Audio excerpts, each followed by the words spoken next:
East Park Hill Community Association. So I may have the wrong organization, but it's good to be here. I'll be quiet after that. Good. Happy to have you here.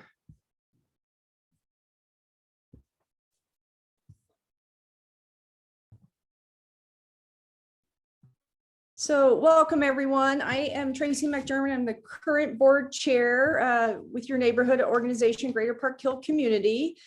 I don't know, is Heidi Lewis here yet? If you are, if you want to unmute yourself, go ahead. Hi, Tracy. This is Officer Sanchez. I'm filling in for Officer Lewis. She's away for this weekend, taking a long weekend. Great. Officer Sanchez, go ahead. I just want to go over that again in the Park Hill area. We're still seeing a large increase in our property crimes. Again, the Cadillac converter theft seems to be very prevalent, but happy to at least report that working with the East Colfax bid, we are looking to get some sponsorships to at least get the acid etching on Cadillac converters and get them painted with the high temp paint. To make them less susceptible to be stolen and to be sold for scrap. So we're working on that. It seems like we're getting a lot of sponsorship in it and a lot of positive feedback. District 5 did one about a couple months ago, and that was a huge success. So we're working on that as well. So look for Heidi to be pushing that out to you guys here soon. They're still in the planning stages. It looks like the East Colfax bid is wanting to do it in their parking lot. So we're just working on the logistics as far as getting lifts to get the vehicles up in the air to get these etched and painted. So be looking for that to be coming. Also, we've been having issues a lot with a lot of the campers and trailers and such being parked along in the Park Hill area, whether they're the 53-foot box trailers or whether they're camping or the RV trailers. The city did purchase an additional lot, so we're able to now start towing a lot of these vehicles as we can get a tow available to us. And Tuesdays are now the day that's dedicated District 2 to get some of these trailers towed out and these RVs towed. So if you have any issues or you see any of these, please let us know so we can get them marked ahead of time, and then we can get them out on Tuesdays as our scheduled day. And then with that, we're having Dottie go around and put some additional signage, especially between 39th and Smith Road on Dahlia. That seems to be the city at one point put signage all the way to about mid-block. And then there was a big, large gap between mid-block and then all the way down to 39th where there's one sign with an arrow. So the city's looking to get more signage put in there. So they came out and inspected it. So we should be seeing that here anytime soon as well. And also along the area right over by MHC Kenworth. So that should be coming here soon as well. Really, that's about it. We just got done with Denver Days. So we just had a couple events the last couple of weeks. So one with Norman Harris for the Day of Legends. And then we had the Young Activist Barbecue with the Boys and Girls Club of Denver. So those events were great. We love to see all the turnout that came out. Fantastic to see people out and enjoying being together again as a community. So that was nice to see. Really, as far other than the Cadillac converter event coming up, we don't have anything coming up this month, so that's about it. Great. Are there, Nam, I see your hand raised if you want to unmute yourself, and anybody else who has questions for Officer Sanchez? Yeah, thank you, Tracy. Officer Sanchez, I'm assuming we're talking about when you're talking about the towing, we're talking about folks like just up the block from me on, 38th, where, folks who are currently unhoused are, living in their trailer on a street, right? Is that's what we're talking about when we're talking about towing folks? Those can apply as well, but I don't know if you've noticed, especially along Smith Road and the area around anywhere from Monaco over to Quebec, from about 35th up to Smith. Someone dumped a bunch of 53-foot trailers all around the city, and they are an eyesore. Then they tend to attract unhoused, and then they end up, unfortunately, we're getting into colder weather, they'll start to use heating elements, or they'll actually start a fire in there to try to keep warm, and then ends up catching on fire. So we're trying to get those out of the area. So that one, they're not a blight on the community, and two, that way it prevents these fires, and it keeps the unhoused a little bit safer, at least from not using those trailers. No, thank you, Officer Sanchez. That's a helpful clarification, because my concern was going to be if we're towing folks, homes / vehicles, and they're already unhoused and don't have paying that tow bill is obviously going to be a burden on them. So I was going to ask about whether Star, you all partner with Star or some of those other kind of groups that the city has. The Office of Housing Assistance, I think, is another one, or whatever that the specific acronym is. But it sounds like that you're more focused on. I have not seen these 50-foot trailers that were just dumped in across the city. So thank you for the clarification. Absolutely. If you go into the industrial, especially just north of the tracks, you'll see a lot of those 53-foot trailers, and they look like they haven't been used, or you'll see the back doors broken off of them and such. And then we've had some burnt out buses and other trailers all along that area. So we're trying to get those cleaned up and try to get them out of the way. Great, thank you. Are there other questions? I can't quite see everybody, so if you have your hand raised, just go ahead and jump in.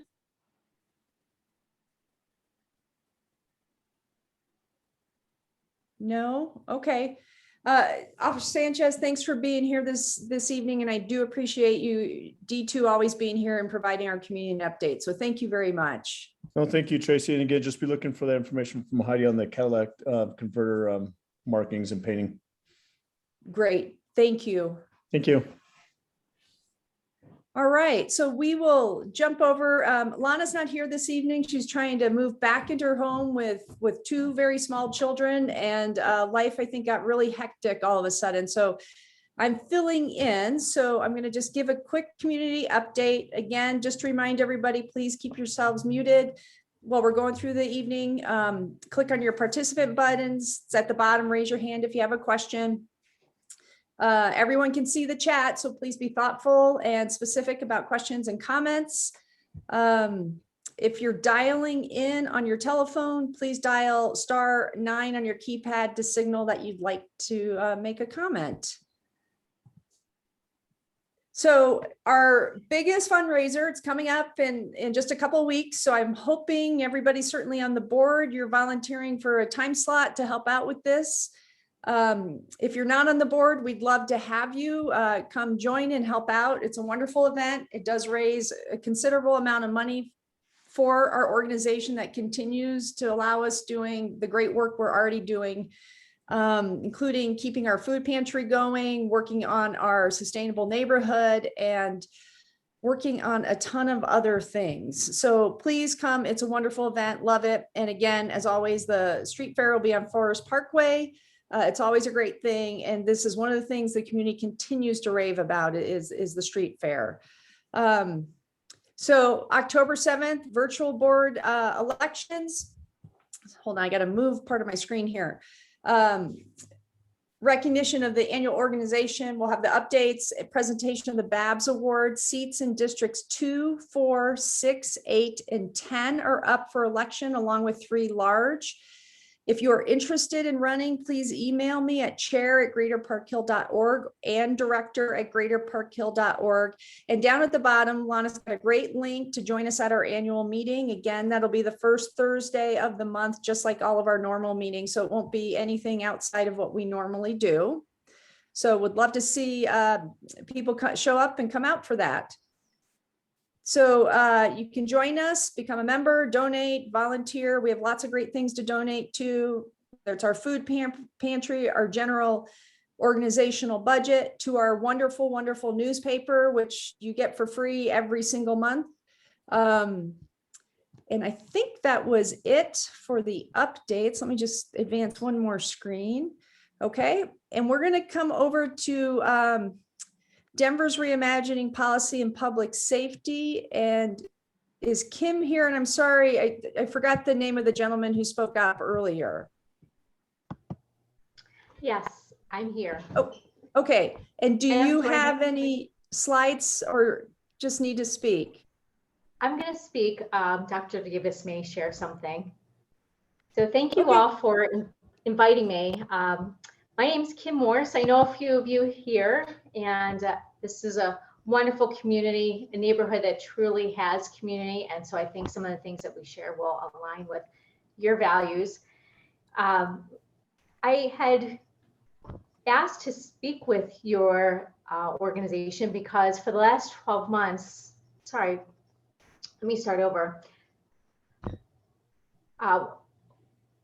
There have been members from over 40 organizations and faith leaders, elected officials, and youth from all across the city, including from the Park Hill neighborhood, that have been meeting since last fall to talk about policing and public safety and what that means for our community.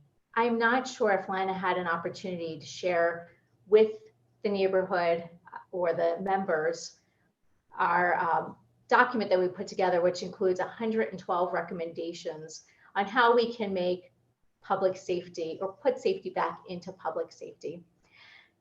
But what we wanted to do tonight was just share with you a little bit about who we are and what we've been doing, and invite you to join us in some of the things that we're doing to make our city a safer place for everybody. How we came together was Dr. Davis, who's here with me this evening, after the George Floyd protests, had reached out and scheduled some community meetings. And after the community came together and spoke about their concerns, this group came together, again, representing more than 40 organizations and over 60 people from around the city. So from the fall through the spring, we met every single Thursday, talking with national leaders in policing and policy, community leaders in other parts of the country who are working on these similar issues, and talking amongst ourselves and our community about what the Denver needs and desires are. And we worked in subgroups on things like Denver police hiring and training, funding, community healing, and other topics, and how we could work through improving what that looked like for our city and making sure Denver was a place that everyone could live and thrive. And what I'd like to do is have Dr. Davis, who was so instrumental in managing this process and this program, talk with you about the 5 strategies that we boiled those 112 recommendations down into. Great. Dr. Davis, I'm going to stop sharing and you should be able to share now. Perfect. Thank you so very much. And I do believe that this is the organization that I was a part of. You know what I'm gonna do? I'm gonna go back to that. Let me go back to my full screen here. I do believe that this is the organization that I was a part of. And we used to meet at the Dahlia Center for our meetings. I retired from pastoring the Park Hill Seventh-day Adventist Church a few years ago.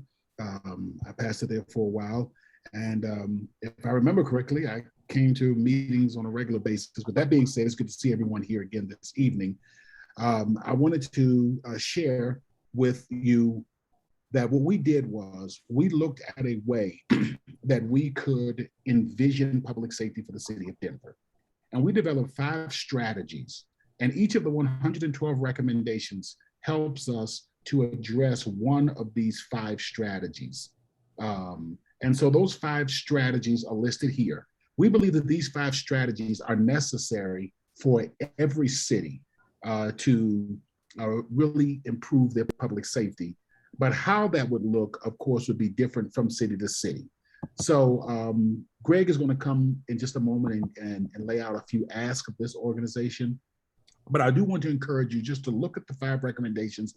You can visit our website. I'm going to drop our website in the chat. It's www.denvertaskforce.org, which has the entire recommendations report as soon as you go to the homepage.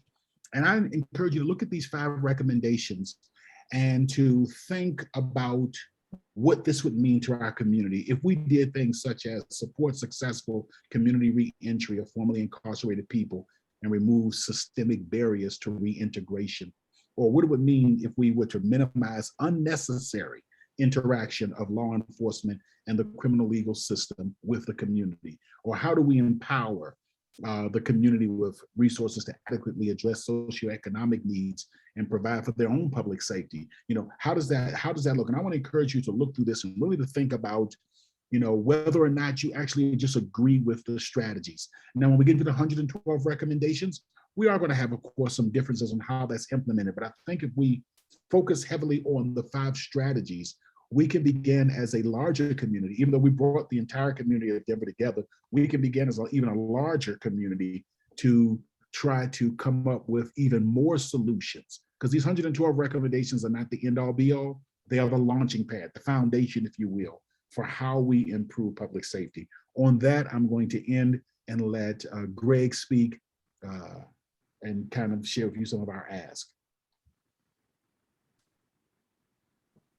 Hi, everyone. My name is Greg Rizzosa. I've been a resident of Northeast Park Hill for the last 4 years, here in Denver for the last 13. A lot of what brought my spouse and I here to Park Hill was the history of this neighborhood. And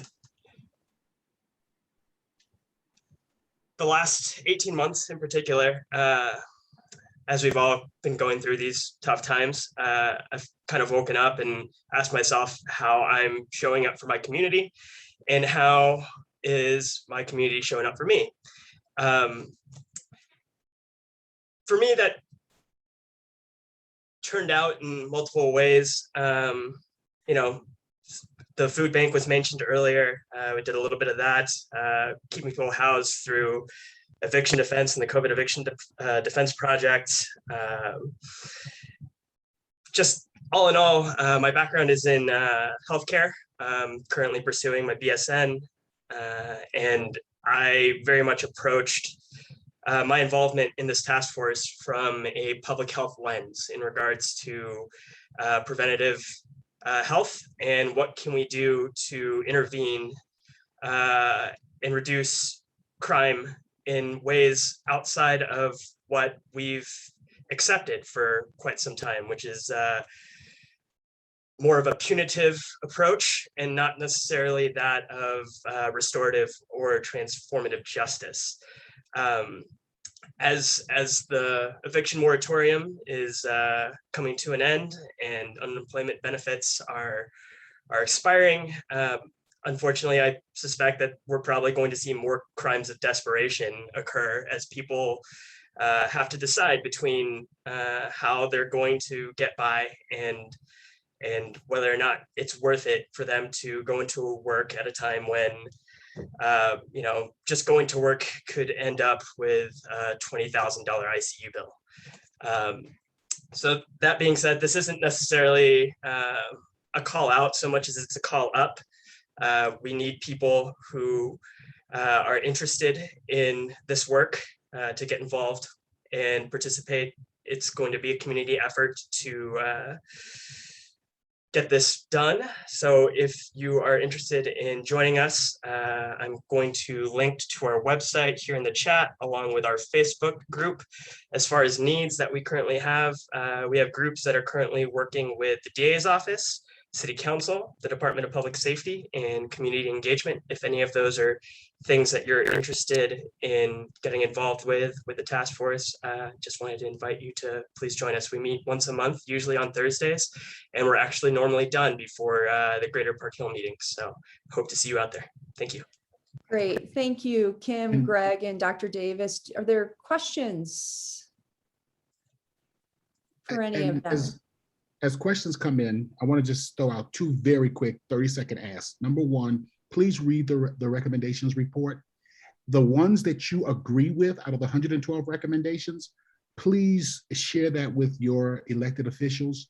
Let them know that you support this and that you would like to see that particular recommendation implemented in our city. The second thing that we're asking is that you, again, check out our website and that you reach out to other people and get engaged, as Greg was just sharing. But it's really important that we reach out to our elected officials to let them know what specific ones, or the whole, you may just say, I agree with the whole package. Either way, reach out to your elected officials and let them know the things that are important to you. Great, thank you. Amy.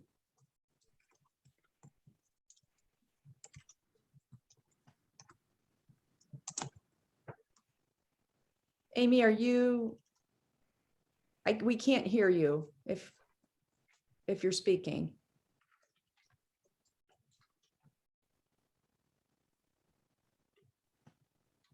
Okay. Amy, I'm gonna give you a minute. Do you want me to give you a minute?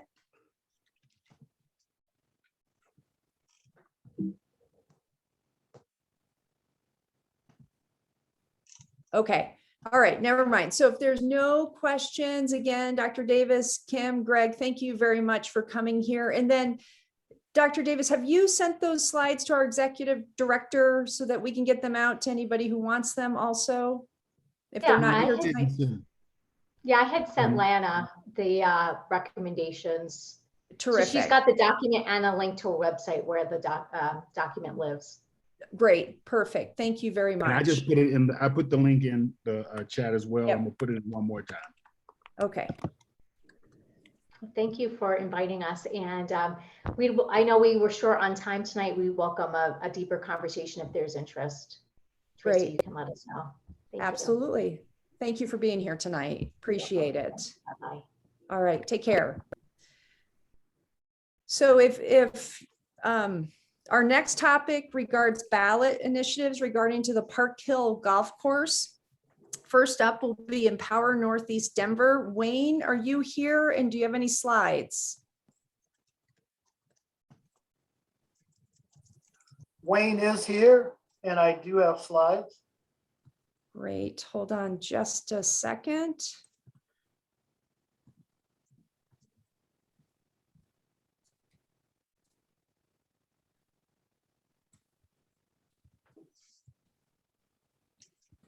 Okay.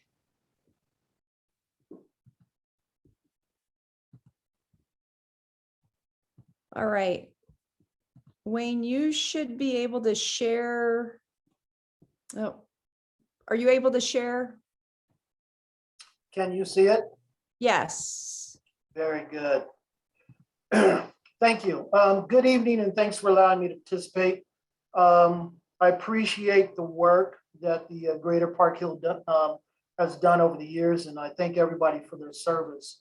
I am aware, or we're here about two competing ballot measures, and I just want to say up front, I'm aware of the passion that those who are on the opposing ballot measure have for the outdoors, but I think that our position is a little bit more understandable.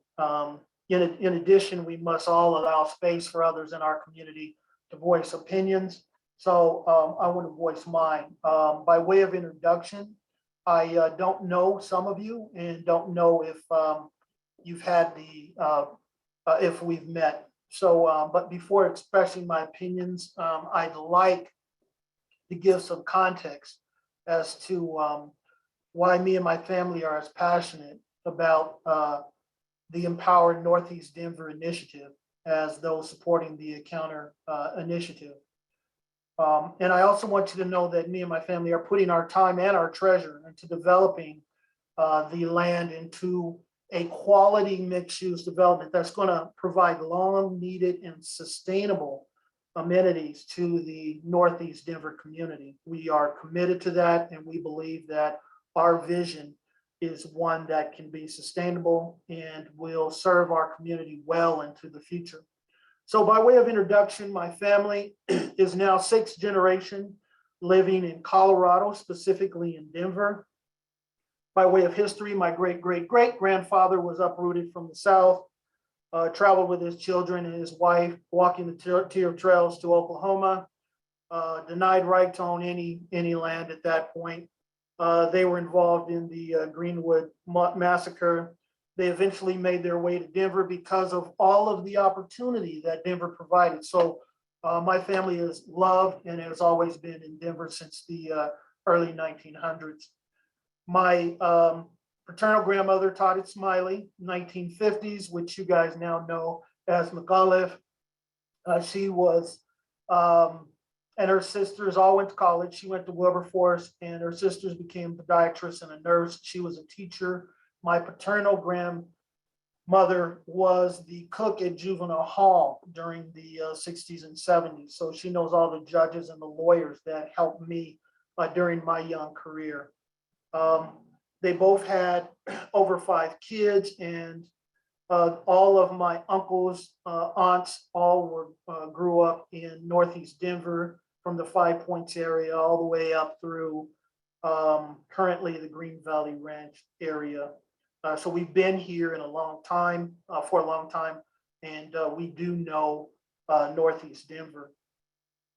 Some of my more prominent relatives, my uncle Bill Smith was principal at Barrett Elementary for a number of years. My aunt Sylvia Smith was the principal at George Washington. To get into the Welton area, my father was the president of the Sons of Darkness Motorcycle Club, and he lived on 28th and Welton Street. So my childhood was riding motorcycles up in the mountains. So I do understand outdoors. I do understand the passion for being outdoors and camping and hiking, and the need for freedom and space.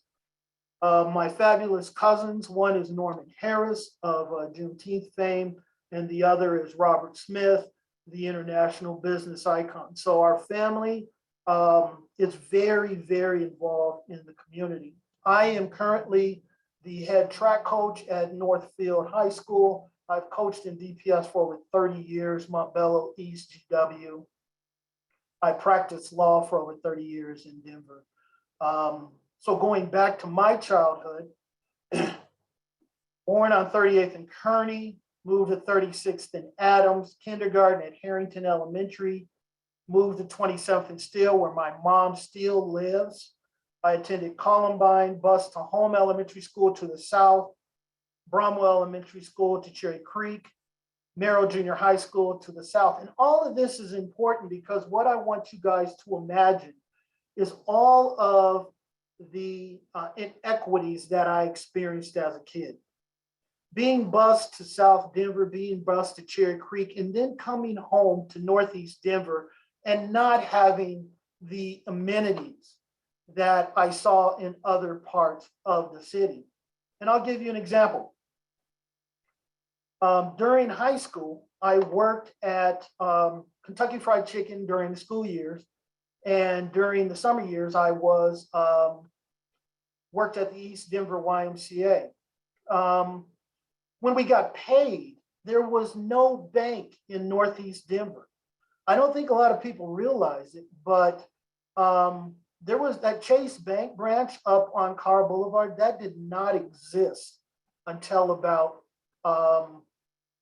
I'm going to say 2005 before that got there. So when I graduated from law school, me and my friends all got together and we were trying to figure out how come there's no bank in our community? How come our community is undervalued? Nobody wants to have a mortgage. Nobody wants our money. Nobody is even banking in our community.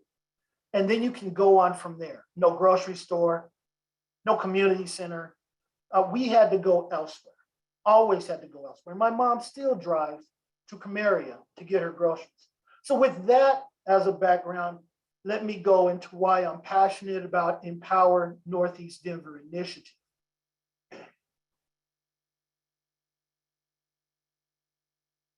I'm going to talk a little bit about how Empower Northeast Denver will protect local voices and local choices, about the current condition of the former Park Hill Golf Course, about the community needs, and about our hope for developing a sustainable mixed-use project. Empower Northeast Denver initiative, as you know, was filed in direct response to the opposing ballot initiative to specifically object to the handing over of the decision for what happens to that land to a citywide vote. The opposing ballot initiative significantly dilutes our community voice. It eliminates our community vision. And what's going to happen is our community needs are not going to be met. If passed, those who live, work, and play within blocks of the property will have little say to what happens in their community. Empower Northeast Denver ensures that our community retains the power to determine the future of the property. There will be no diluted voice, no diluted vision. Everyone in the community can speak their mind, and our visioning process can move forward. the needs of our communities not diluted, and no one is going to feel marginalized or set aside. The opposing ballot initiative you're going to hear also sets a dangerous precedent. If it's allowed to pass, you can imagine that it will create a scenario where community voices can be shut down. It is going to be an exercise on how to silence community voice, how to silence community vision. You come, you put a ballot initiative. If you don't like what the community is saying, put it up for a citywide vote. And we all know we don't want people in Cherry Creek deciding what happens in our neighborhood, our community, and we don't have a right to decide what happens in their community. We did not participate in the development or renaming of Stapleton Airport. Northfield, Lowry, Snithan, Colorado, and I'm absolutely sure that my tax dollars and all of your tax dollars were spent on all of those major projects. So Empower Northeast Denver counters the imposing ballot by clearly defining the term conservation easement as that term is set forth in the Colorado Conservation Easement Law. The initiative does not change the law. It does not set a dangerous precedent. This next slide shows the ballot in the title language where we are trying to get the conservation easement definition to be more in line with section 1215, 105, and 106. As background, 1936 Park Hill Golf Course was opened in 2018 because the golf course was not sustainable. The lease expired. In 2019, Clayton Early Learning sold the 155-acre parcel to West Side Investment Partners. The current conditions, you can see that in the far northeast corner, the city has condemned 25 acres of the former golf course for a water detention pond. Those who wanted to remain a golf course, it would be a significantly smaller course. And to tell you the truth, my favorite part of that course was the part that was condemned. It used to have some beautiful trees back there, and along Smith Road, it was at least 10 degrees cooler back there. It uses 106 million gallons of water, and there is little to no native species. And right now, as you can see, it is a former golf course. It is not a park. This slide is interesting, and the reason why I put it in here is to show the Parks and Rec budget. It is currently slated for $10 million a year for park acquisition and development. The importance of that is, as the taxpayer, when you know that Parks and Rec is not a revenue generating entity, and it only has $10 million per year for acquisition and development, and you're going to hear proponents of the opposing ballot initiative argue that Parks and Recreation should build a park at this site. Some are saying 130 acres. You also need to know that it costs about $1 million an acre to build a quality park, a quality sustainable park. Not a former golf course where people just roam around. A quality sustainable park costs a lot of money. And there is no way that Parks and Rec can build a 130-acre park with $10 million per year park acquisition and development funding. Surrounding neighborhood demographics, this is just to show that non-white residents are the majority in Northeast Park Hill, Clayton, and Cole. And that is just a fact with regard to the feeling of being marginalized, the feeling that I have being marginalized with my mom still living at 27th and still in a food desert. Surrounding neighborhood economic needs. It is a fact. It is a lifetime experience of mine that this community is underserved and undervalued. During my lifetime, I have seen it get worse and worse. We used to have corner grocery stores, Frank's. We used to have Ben's. Those are all closed down now. There's not even a Cleaners in the neighborhood anymore. So we need amenities. We lack affordable housing. We lack a quality grocery store. And we do lack a functioning park with specific park programming. Now you have City Park that I grew up in, that I ran around my whole life, but we need a park with green grass, practice fields for our kids, level turf, not some secondhand fields that are unlevel, a thick canopy of trees, meeting and performance space. And it should also be surrounded by quality amenities so that parents can go shopping before and after practice. They can drop their kids off. They know they're safe. They know that they're located somewhere that is quality, that is going to be a good deal for their families.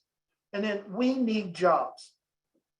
During my lifetime, we saw that, or I saw that this entire neighborhood lacks any quality commercial space. Recently, because of the building popularity, my more recent space, I've been located in Park Hill for about 20 years on 34th and Quebec, which appears to be the only commercial building in Northeast Denver. Recently, because of its popularity, I was forced to move out to Montbello.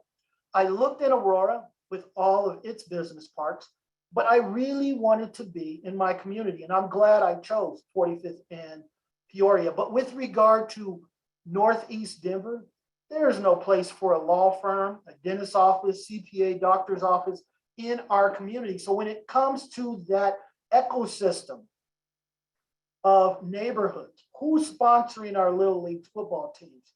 Who is engaged in the community? We don't have that. And as a kid, I saw that. As an adult, I see that. As a coach of Northfield track team, I'm always going to Northfield Mall. There's nowhere in Northeast Denver to support Northeast Denver kids. And I was a pirate. You know, I used to ride my bike from North City Park right up 34th to the Pirates football organization as a kid. What could the Northeast Park Hill community use this land for? Again, access to affordable housing, access to fresh, healthy food, jobs opportunities. We need to keep our dollars in our community circulating. Right now, we go out. Stapleton, great. They got 3 grocery stores literally within a mile of each other, and we have none. Mayfair Montclair, great. They've been doing an incredible job for 50 years. They have all my money. But why can't I keep my money in my neighborhood? Parks and open space again. And again, we need quality parks and open space. Priorities, new public park will increase access to Northeast Park Hill. Job opportunities, local services and amenities. Northeast Park Hill has historically suffered disinvestment and safety issues. And then lastly, a healthy food initiative and 50,000 affordable units are needed. Those are priorities. And the other thing you've got to really think about that I haven't focused on is this land is located near the only transit-oriented development in Northeast Denver, unless you go up to Stapleton. And we know they're going to take advantage of that stop. To not take advantage of that light rail stop will be a crime. That will be an economic generator for Park Hill for years to come. If you put jobs there, if you put housing there, if you make it so that people from Green Valley Ranch and Montbello, as they're heading downtown to work, they could potentially park there. They could shop there, catch the light rail into downtown, eliminating the traffic on Montview, eliminating, on 17th Avenue, That's how I used to go to work when I lived in Green Valley Ranch. That's really the only access you have. You don't want to go all the way down to Brighton to get to downtown. So Colorado Boulevard becomes the gateway, not only for Clayton, it's the gateway for City Park, it's the gateway for Park Hill, for Cherry Creek, and that land needs to be something that we're proud of. It should be something that we can actually say, you know, this is a community meeting spot, and we are proud of the 45th and Colorado development. Hey, Wayne. Yes. Wayne, I see that you have 25 slides and we do have limited time tonight. So I am going to ask you to wrap this up in about 3 minutes, please. And Okay, I do want to put a reminder out to anybody speaking on this topic. If you are employed on any of the organizations working on this park or have a financial interest, before you start speaking, I'm going to ask you to disclose it. And Wayne, I'm going to ask you that now. Yes, I am not employed on the committee. I do have a financial interest in the park. I have, again, committed my time and treasure to the development of this park. I am part of the partnership group that owns this park. Great, Wayne, Okay. thank you. And you've got 3 more minutes. All right, great. So let's talk about the hopes and commitments. I'll be quick here. The developer has committed to a 60-acre quality park and recreation experience. The developer will enter into legal binding community agreements in addition to city agreements, development agreements, affordable housing agreements, infrastructure master plan and design guidelines with the direction of the community. So let's talk about the ballot outcomes. If the opposing ballot, for the opposing ballot to win, for a citywide vote and to marginalize our community, it must pass, and our ballot initiative must fail entirely. If both pass, nothing changes. Okay? Of concern, I just want to point out that the original ballot initiative from SOS was rejected by the clerk and recorder because it may be misleading. They have not changed that misleading language, and it's now on the ballot in November. They then filed a lawsuit to stop the community from engaging in any envisioning of what this process should be. So you should know that it may be confusing and you may be getting tricked. So yes, on Empowered Northeast Denver. And we want you to know that, and tell your friends, because a lot of people don't know, there is an election in November. The ballots drop on October 8th.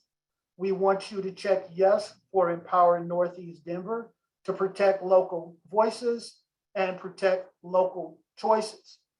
If you want to learn more, volunteer or support us at www.empowernedenver.com. And thank you very much for your time. I think I may have a little left, but that is all. Great, Wayne, thank you for being here tonight. And we'll save questions till after both presentations. So I'm going to ask Penfield Tate with SOS. And Penfield, do you have slides? Tracy, I do. Okay. Colette Carey is managing the slide deck for me. So she will need to be able to share her screen with you. Yeah, Colette, hold on just a moment.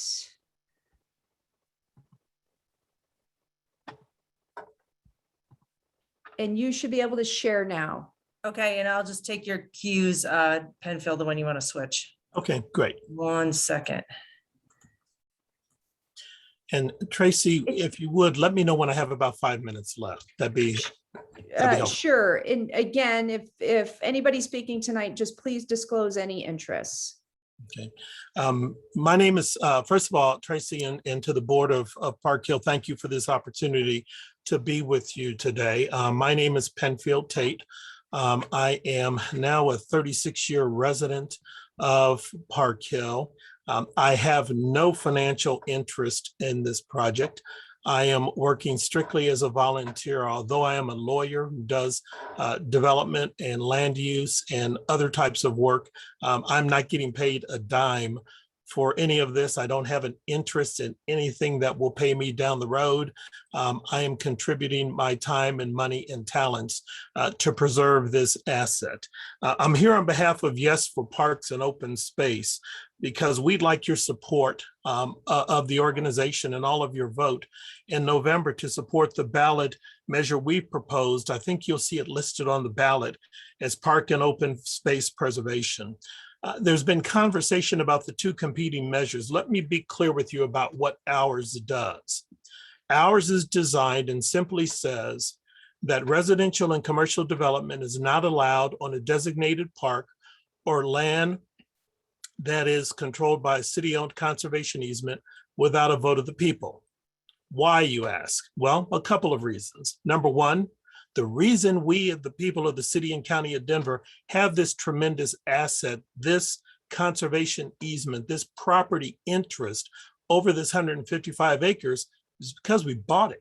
We bought it in 1997 through the administration of Mayor Wellington Webb, who was also a supporter of Yes for Parks and Open Space.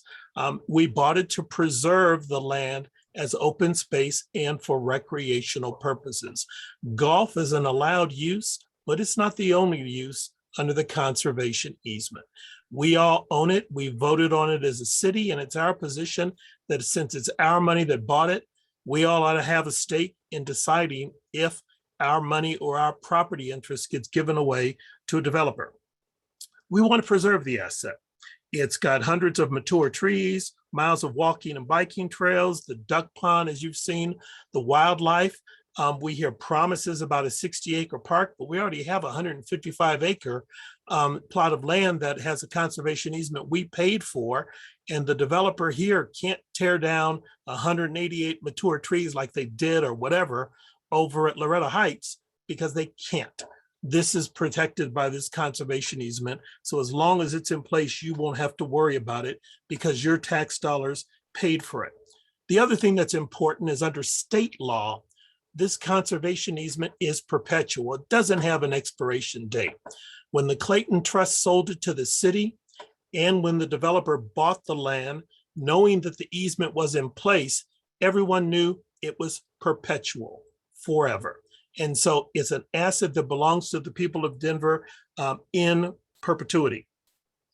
We need a large public park. We need a large public open space and amenity in our community, and particularly in this part of the community that is surrounded by Globeville, Swansea, Elyria, the most polluted zip code in the country, Northeast Denver, Northeast Park Hill, and other areas that don't have access to the same open space that other parts of the city do share and enjoy.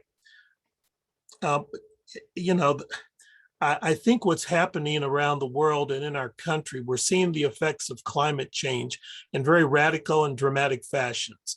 We've seen I-70 West closed because of mudslides and flooding. We've seen violent rainstorms, floods, hurricanes, excessive drought. We've got a call on the Colorado River now for the first time in umpteen years. We have a huge, huge problem environmentally, and open space and green space is a way to combat that. Next slide, please, Colette. Part of what we have in this slide deck is what the community is saying, and it's been said by the Greater Park Hill Neighborhood Association survey and even the Clayton Early Learning Center process before it sold the land to the developer, that people in our community want parks and open space. And indeed, the city's own game plan for a healthy city talks about the need for open space and access to open space. Next slide, please, Colette.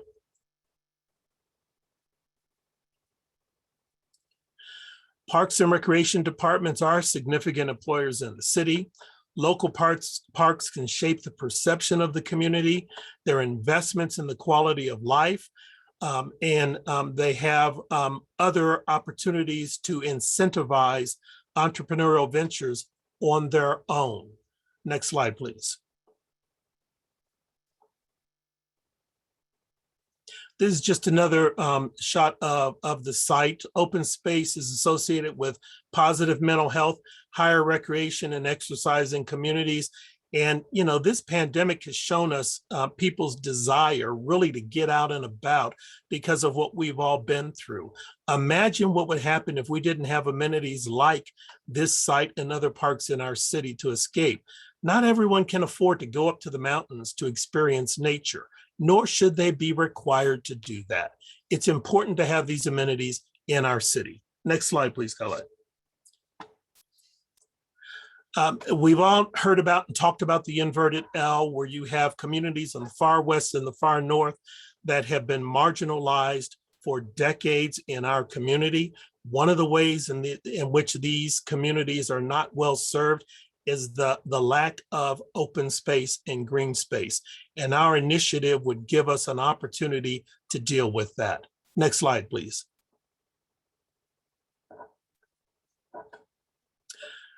We think and we know that the Park Hill Golf Course land is better suited as open space and recreational space. Why?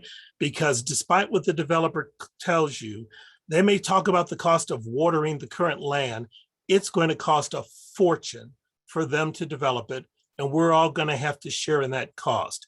It's going to cost a fortune to bring infrastructure into a site that doesn't have municipal infrastructure now. And that's going to radically impact anyone's ability to build affordable housing. How do I know that? That's part of what I do for a living. You're going to have to do metro districts like the developer has done at Loretta Heights. And once you start doing that and adding the cost of infrastructure, it impacts your ability to truly fund affordable housing. Promises can be made now, but over time, when some of us are not in these positions and the developer is still there, promises get abandoned, left behind, and then they work the levers of government to adjust the deal to meet their financial needs. Next slide, please, Colin. If you take a look at, let's go back. Is that the, yeah, right here. If you take a look at this, the yellow dots on the map, and Wayne alluded to the light rail stop over at 40th and Colorado Boulevard and how that's an opportunity that needs to be taken advantage of. One thing to note, those yellow dots are all land that has flipped or changed hands in the last few years that are going to be ripe for redevelopment right now. If you've got all that redevelopment by the transit spot already, why take 155 acres, the last large parcel of undeveloped land in the city, and redevelop it on top of everything else that's going to be happening in this community? Next slide. There are ways to revitalize and use this open space other than just a manicured park that requires a lot of water or maintenance or upkeep. It can be open space, it can be natural vegetation, and it can be used as a way to stimulate other civic and business partnerships. Next slide, please. Part of what we propose and what we're saying is we're not here trying to dictate what the final result ought to be on this land. And I want to be very clear about that. But what we're offering is some visioning of our own in terms of what other major cities have done with large undeveloped land in their cities that provide value and benefit to the residents of that city. Atlanta has Lindsay Street Park, which is renowned for its natural green space. They have a partnership with the Youth Corps that provides job training and job opportunities. They have a Park Ambassadors program. They have programs that provide technical support and resources to families about how you garden and do vegetation. Next slide, please.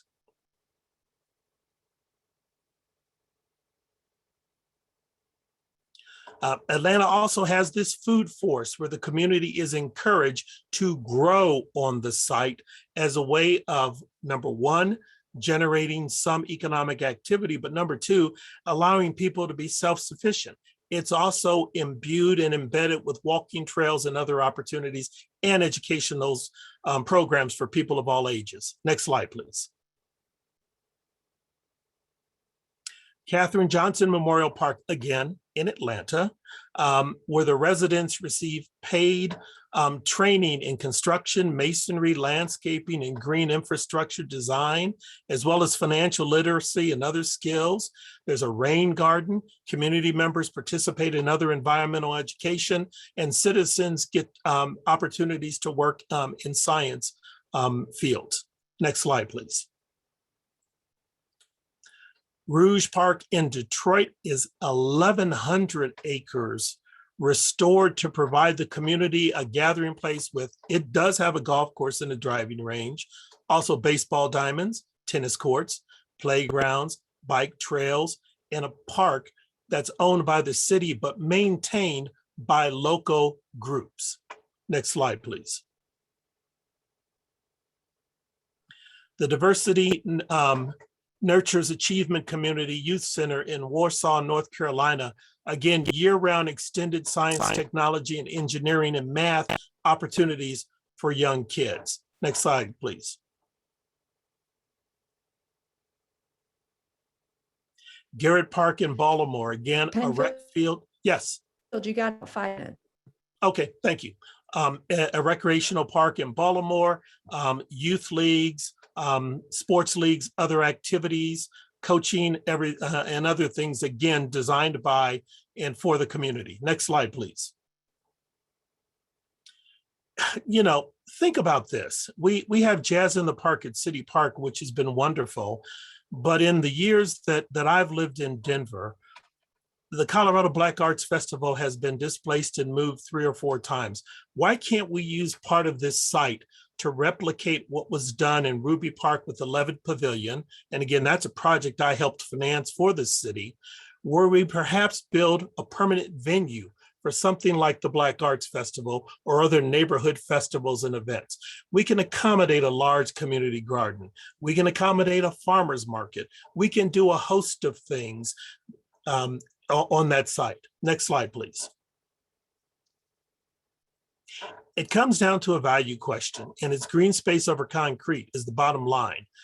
In the years that I've done development finance in this city and worked on a number of projects, and I worked on what's now Central Park when it first started redeveloping. I represented the city when we redeveloped Lowry. I've worked on a number of projects. No developers ever come to the city and said, we have too much concrete. Let me blow up a block of land and create a park. It doesn't happen anymore. We're moving in the opposite direction. We need to draw a line in the sand and say, we need more green space. And more importantly, we need to retain the green space we've already paid for and we own by virtue of a conservation easement. We'd love to have your support and assistance. I just wanted to offer a couple other things. Colorado Boulevard is already stressed. The last thing we need is 50,000 housing units on that site, which is just going to exacerbate the traffic situation. Commercial development is going to do the same thing. For better or for worse, when we lost the grocery stores in Holly and Dahlia, and then as the Park Hill, the Central Park neighborhood started being developed, that's where the grocers went. The current developer can't tell you a single letter of intent or commitment they have from any grocer to build anything on this site because no one's going to do that. The last thing, and there is a separate lawsuit being sponsored by SOS Denver. Let me be real clear about what it is or what it isn't. The lawsuit simply says, Judge, there's a statute by which this conservation easement was created. And state law says that the city has to come to you and get your permission to change the easement. Rather than spending tax dollars doing what they call a planning process that bears no relationship to the statutory requirement, we've asked the court to tell them to stop. Stop wasting your dollars, stop wasting staff time, stop allowing this facade to continue until a court says if and when the site can be redeveloped. And that's a prerequisite. Our ballot measure will not change state statute. And the ballot measure put forward by the developer does change current law. They change the current city code in redefining what a conservation easement is. Tracy, I'll stop there. Thank you very much for your time and thank you for everyone. Yeah, Penfield, and thank you. Thank you very Colette, can you much. put, yeah, well, I'm going to ask Colette to put our website in the chat also for yes on I will. Parks and Open And Space. a disclaimer is that those are all current pictures of the land. Yeah. By the way, those are not other places.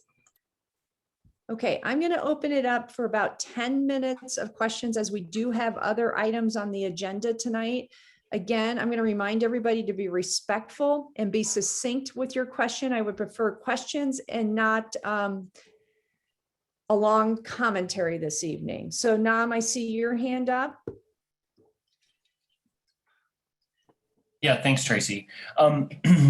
Yeah, I guess, you know, I made I put a question in the chat, and I see Woody provided some answer to that, but even his answer, okay, so I guess I'm trying to imagine what does this look like post-election? Let's say SOS's ballot initiative wins. Woody said, oh, then the city pays the developer $5 or $6 million bucks, and then we own the land.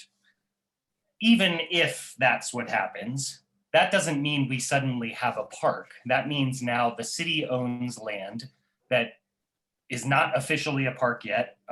You know, I think whether the other gentleman's, you know, numbers are accurate, I do know that building and maintaining a park, I mean, we have a very small example off of Fairfax and see how much that cost. So we know that building and maintaining a park, other than just the simple purchase, requires significant funds. So I'd like for someone from SOS to explain to me what's the future, what's the timeline, what's the process by which their initiative wins, even if the city buys the land. How many more years is that land sitting empty, not officially a city park, until we somehow get public access to that land to be this, you know, regional park that, you know, I think we can all agree green, you know, some green space would be, you know, there are certainly some opportunities and needs for green space in the city at large. You know, so again, like, how do we get from their initiative passing to actually having a park that's publicly accessible and open to the neighborhood? I don't see that immediate, you know, transition. And I'd like someone to explain that to me a little more. Sure, Nam, let me take a shot at it here. So that we're clear, there are two interests with regard to the land. The developer owns it in fee, but we, the people of city, own a conservation easement that basically means we own the development rights on that land in perpetuity. If our ballot measure, the one sponsored by Yes for Parks and Open Space, passes, if there's a proposal to redevelop the site, it has to be approved by the people of the city and county of Denver. It still will have to go through the courts to establish that there is a statutory basis for altering, amending, or dissolving the conservation easement. If the city were to purchase it, the city would then have to determine how it's going to handle moving forward with the land. One of the things I said, and I'll say it again, our slideshow talks about, and we offer to you thinking creatively about what can be done with this open space. But we know we don't have the ability to dictate to the city what to do with the space if they acquire it. We would hope that they would come to the neighborhoods and talk to the city about, hey, we now own 155 acres outright. What sorts of ideas do people have in terms of what we need and what ought to happen?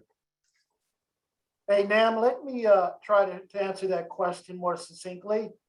I assume everybody drives by Fitzsimmons Golf Course.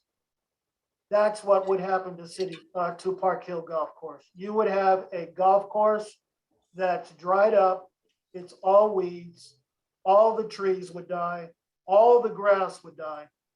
It would look exactly like Fitzsimmons. And as Mr. Tate alluded, we would be stuck in a bureaucratic nightmare until the city figured out what to do. That's what would happen.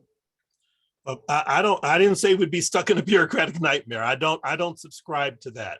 And the one thing, Nam, that you also need to understand is, by virtue of a settlement agreement the city entered into with a developer, even though the developer and the city claim that the easement requires that the land be operated as golf course, they cut a side deal where the developer's not doing anything to run a golf course and the city's not requiring them to. So they're not even consistent collectively in terms of what they claim the easement requires them to do. So if the land dries up now, we'll have the current developer to blame for that.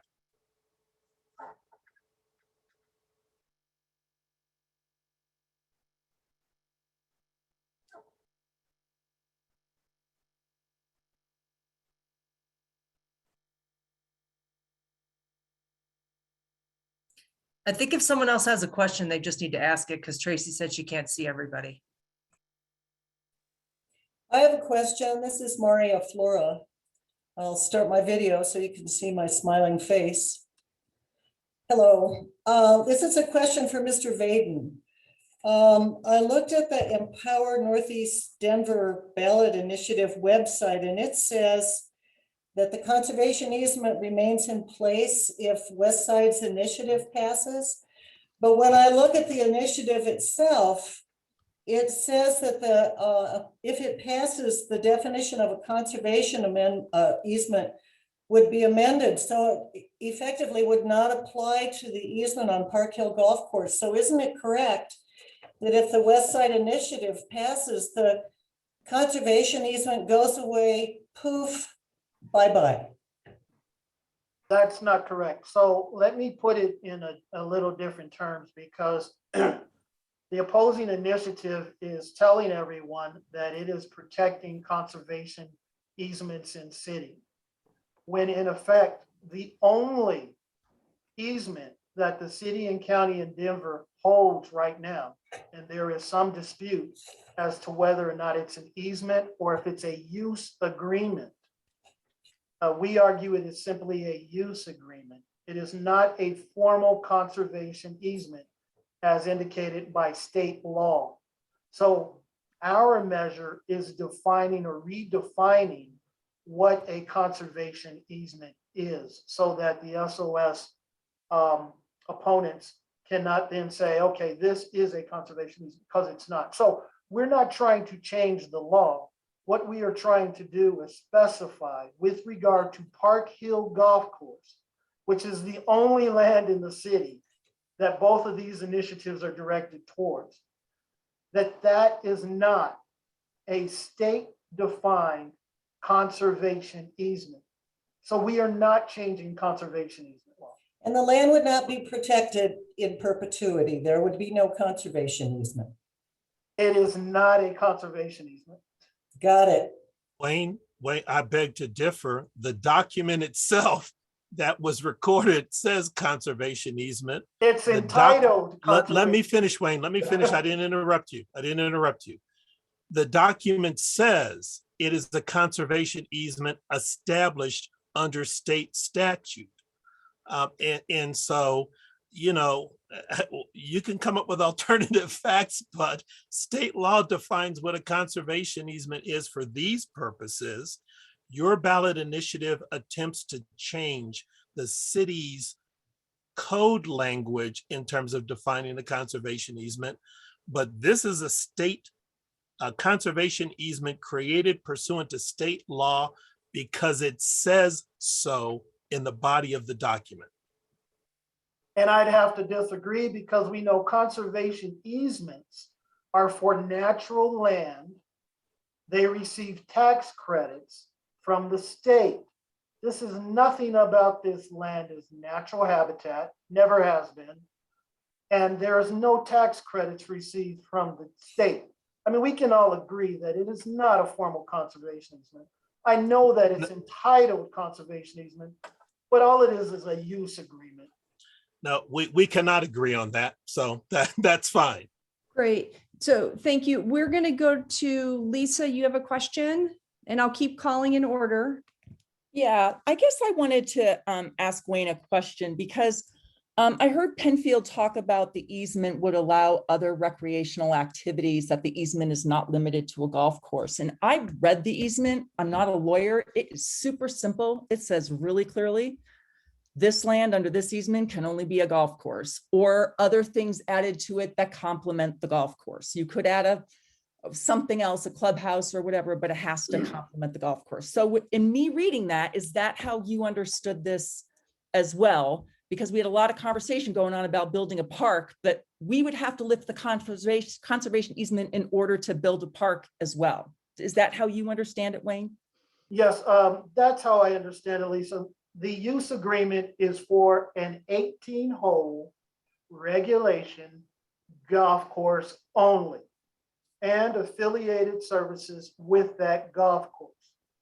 So the developer is saying, we want to go to community, look at the vision of the community, and do a park plus other amenities. What SOS is saying is no, we believe that an open space was really the intent of this whole thing, when we know that the language of that says an 18-hole regulation golf course. So both parties are trying to change the use. Ours is trying to be in line with the community vision. SOS is trying to force their vision upon the community. That's really what it comes down to. And Lisa, if I might offer, obviously, a different point of view. The conservation easement works on a couple of different levels. You have what its fundamental purpose is. And if any of you had a chance to dial into the last meeting of the city's steering committee, they actually brought in an attorney, Larry Keeter, not affiliated with either side in this debate, to inform that committee on a conservation easement. This is a man who helped write the Colorado Conservation Easement Statute and the 2019 amendment to the statute, and has done over 500 conservation easements around the country. And he said a couple of things very plainly and directly. Number one, that the fundamental purpose of a conservation easement, like this one, is open space and recreation. The type of use, which is subordinate to the fundamental purpose, the type of recreational and open space use can vary, but the fundamental purpose is open space and recreation, number one. Number two, the conservation easements are by definition created so that they are nearly impossible to change that fundamental open space and recreational purpose, because the whole reason you do a conservation easement is to preserve that purpose in perpetuity.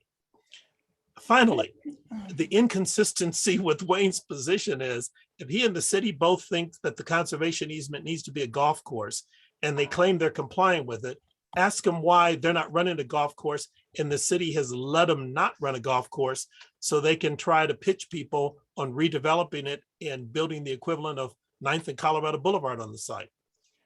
Penfield, just one moment though. I did see that presentation by that gentleman you referenced, and he explicitly said he had not read the conservation easement for Park Hill, that he could not speak on the specifics of that.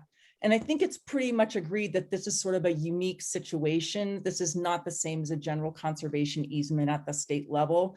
And the city attorney's office has said it needs to be a golf course. So I understand what you're saying, but I was in that, I watched that same meeting and he clearly had not read this conservation easement for Park Hill.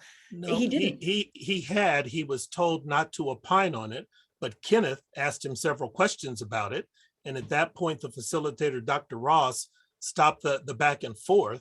But no, Mr. Keeter is aware of what this conservation easement says. But more importantly, Lisa, he spoke about conservation easements in general. And if you heard him, he told the group he has done conservation easements that have specific uses like golf courses. So this is not that unique.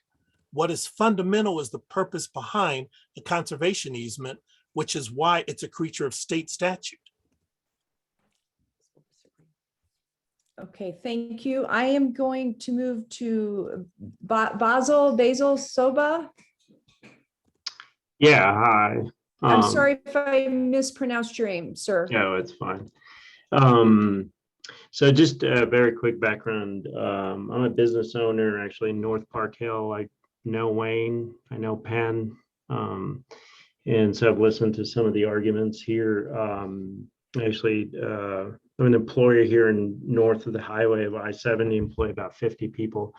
And I guess as a business owner, I always look at it from a dollar perspective, and what it sounds like, and I have no financial interest whatsoever in any of this. I have no connection to the development whatsoever.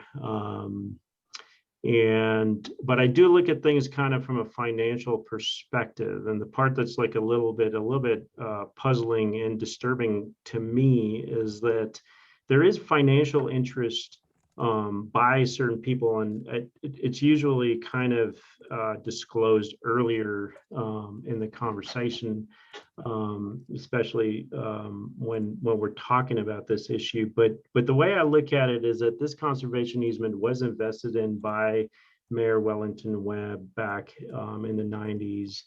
And now the value of this easement, I mean, I look at it almost like a stock option, really, is worth, I don't know, I guess in North Park Hill, the value per acre is $1 million per acre, roughly. So the value of this land is $150 million.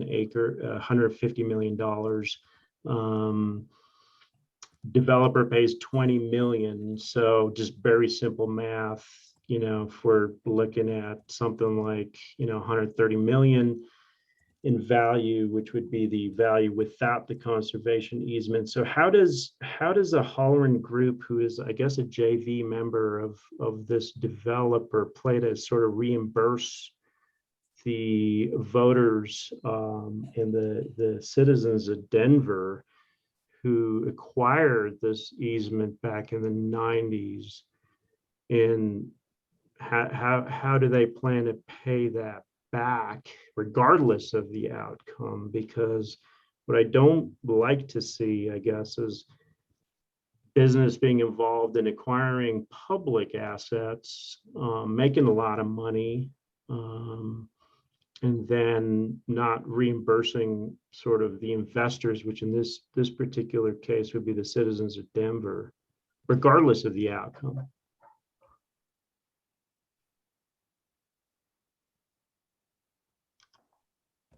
Do either of you want to comment, or anybody else on this call? No. Okay, thank you. I'll just say I've never heard the developer talk about reimbursing or paying the city anything. Yeah, and Basil, it's good that you asked that question, because I haven't heard of anybody from the city saying that they wanted reimbursement for the taxpayers. I do know, however, that the city did take 25 acres already and condemn that acreage for city use for the taxpayers. I don't know how that all panned out, but you did get some of the land back. I'm sure there was some bargains made with regard to the 25 acres that the city condemned and paid on behalf of the taxpayers. But that's something that will be worked out with city council. But we've got to get there first, don't we? So that's a process, and that's an issue to be worked out if we ever get to the entitlement phase. So yeah. May I speak to it? But Wayne, the reality is when the developer and the city cut their settlement agreement, the city paid the developer $6 million as part of the condemnation process for that land as part of the Platte to Park Hill stormwater project. So the city's already paid the developer 3 times what it paid for the conservation easement in 97 for 25 acres. So exactly, and that's how much it's worth. Well, and I guess that's Basil's point. You guys are trying to get an asset for nothing. For nothing, remember. I'm going to ask that we not interrupt each other, please. Okay, I'm sorry. I'll stop. Thank you. That's all. I'm sorry. Remember that the asset was for sale. Let's not forget that part. The city did not buy it, right? May I speak a minute? This is Woody Garnsey. Westside bought the property with private money. They spent $35 million on it because nobody else wanted to buy it. So this wasn't free land. There was a risk. This is a private property. The city has always known it was private property. And when it was sold, I don't know. it was sold as private property. I'm sorry, Woody, Yeah, go yeah, ahead, and then I'm yeah. going to follow up with Kevin's question, please, and please be Yeah. succinct. This is Woody Garnsey. I just want to reinforce what Basil just said, is that tearing up this conservation easement would be a gift from Denver taxpayers of a minimum of 60 to 70 million dollars, and maybe as much as 155 million dollars. And this developer bought the land knowing full well that there was a conservation easement protecting the land from development. The developer must have had some kind of a wink and a nod from the current city administration saying that the administration would do whatever is necessary to try to break the conservation easement. And that's what they're trying to do now. And that's what their ballot initiative is trying to do, is to preserve their potential right to break this easement and get a gift of 60 to 150 million dollars from taxpayers in Denver. Actually, what we are trying to do is give Northeast Denver what it deserves. It deserves a grocery store. I know you have a grocery store near you. Northeast Denver, my mom does not. I know that you probably have parks near you, quality parks, quality mixed-use development, quality affordable housing. That's why I'm involved here. I'm not trying to make a killing. I am the developer. I am not trying to make $1 billion off of city land. I can tell you that right now, Mr. Gandhi. Baden? I don't know you, but I'm going, Denverite, and Yeah. that's what wait, I'm trying going, to do. Wayne, we have Yes. other questions. You've already Okay, great. answered that. Thank you. Mr. Baden, could I just say, would you tell the public that Empower Northeast Denver was in fact incorporated by Westside Investment Partners, and that it is being totally funded by Westside Investment Partners? It was probably incorporated, but it's not being funded entirely by Westside. Some of my money is in there. A lot of my family's money is in there. I have invested my time and treasure in trying to do the best thing I possibly can for Northeast Denver. And again, as I started out, this is my vision. This is my goal. I was raised in, and I feel like I am being pushed aside. I'm being marginalized again. It doesn't feel good. Wayne, but if you want to invest in real estate, why you do it on non-protected land?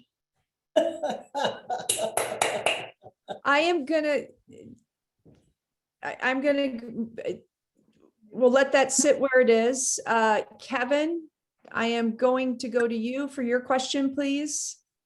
Hi, everybody. I'm Kevin Wiegand. I'm the District 4 rep for Greater Park Hill. I am an architect. When I lived back in Chicago, I was a developer. I worked for a developer. My job was to get things passed by county boards, city boards, neighborhood organizations. One of the things we realized is that all we had to do to make money on land was get the zoning changed. This is pretty much the same thing. They're getting an easement removed.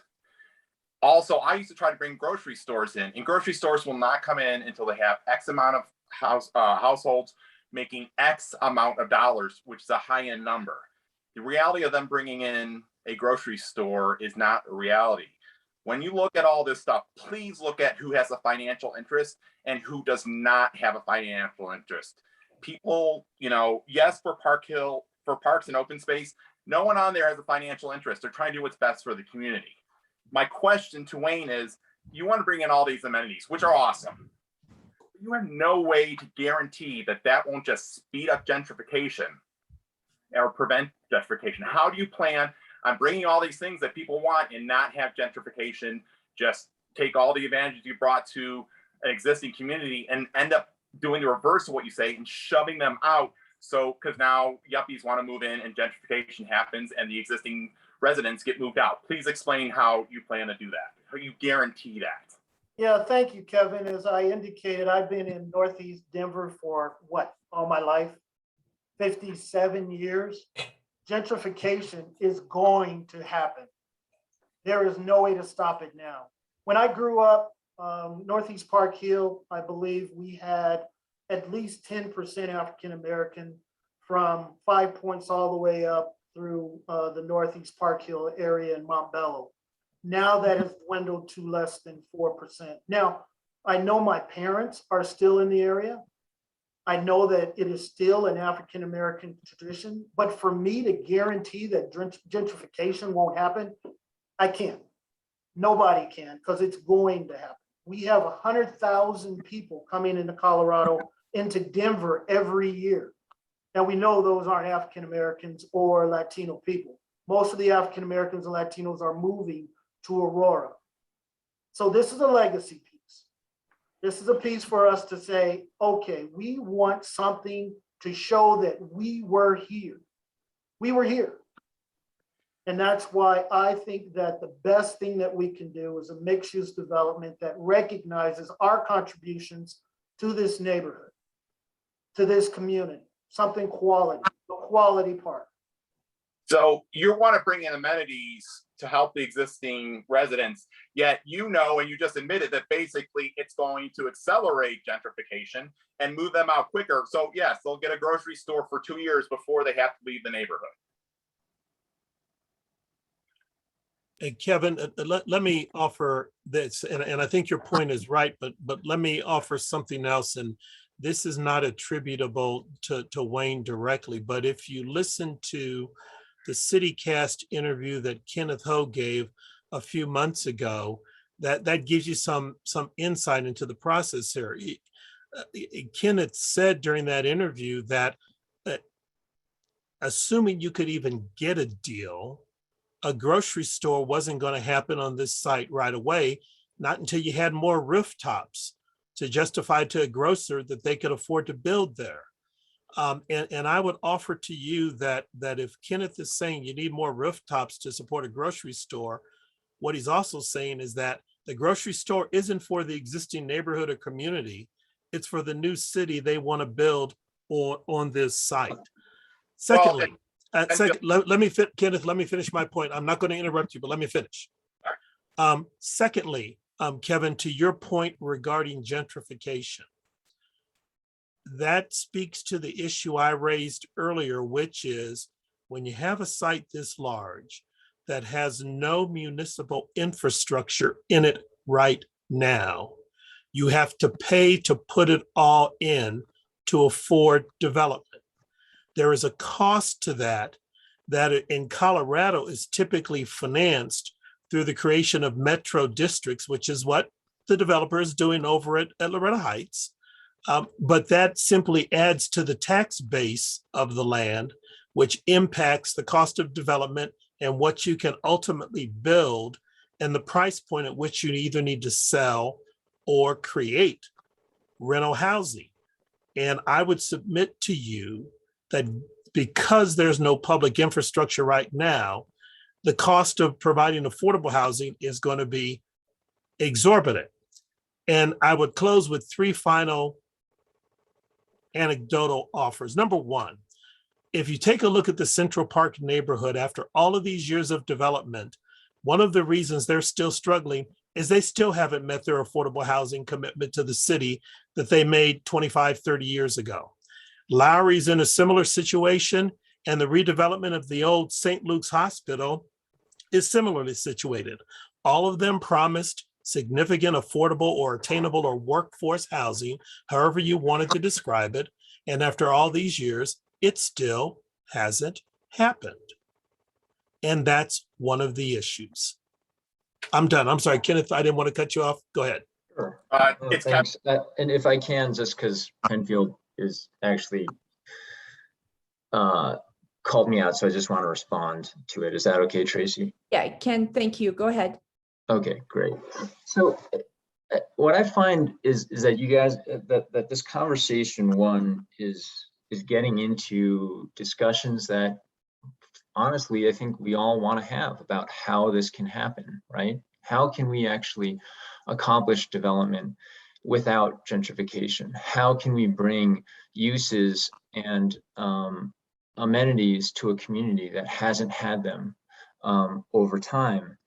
And what I'm finding is that, Basil was saying that we only paid a small amount for the land. Penfield saying we're going to have to spend a bunch of money, a fortune, to improve the infrastructure. Everyone's worried about how this is all going to happen, right? And Kevin saying that based on his experience, you need to have more rooftops to bring a grocery store, which I absolutely agree right now. In that map that that was shown of the area, you have another 135-acre golf course and a 315-acre park, the largest park in the city park, closer than you have a full-service grocery store to this site. We do need more rooftops, and we do need to, and actually in bringing those rooftops back will actually solve some of the problems that you're talking about, Kevin, right? We can use neighborhood preference policies in order to bring in people who have been displaced from this community in the past. And because we'll be doing affordable housing, and you mentioned Loretta Heights, Penfield, the first project that we have out of the ground there is restoring Pancratia Hall and building 80 affordable units that are affordable to 30% to 80% of AMI. The projects that you mentioned that haven't fulfilled their needs were written by the same lawyer that wrote the really poorly constructed easement that this project that we're all arguing about right now. And the details of that easement are very clear in terms of how it can be amended. It's very clear about the uses that are allowed. But the fundamental thing that we're talking about right now is that the yes on parks discussion, ballot issue, removes the voice of the local community and their preferences and gives it to the city as a whole and gives them veto power over it.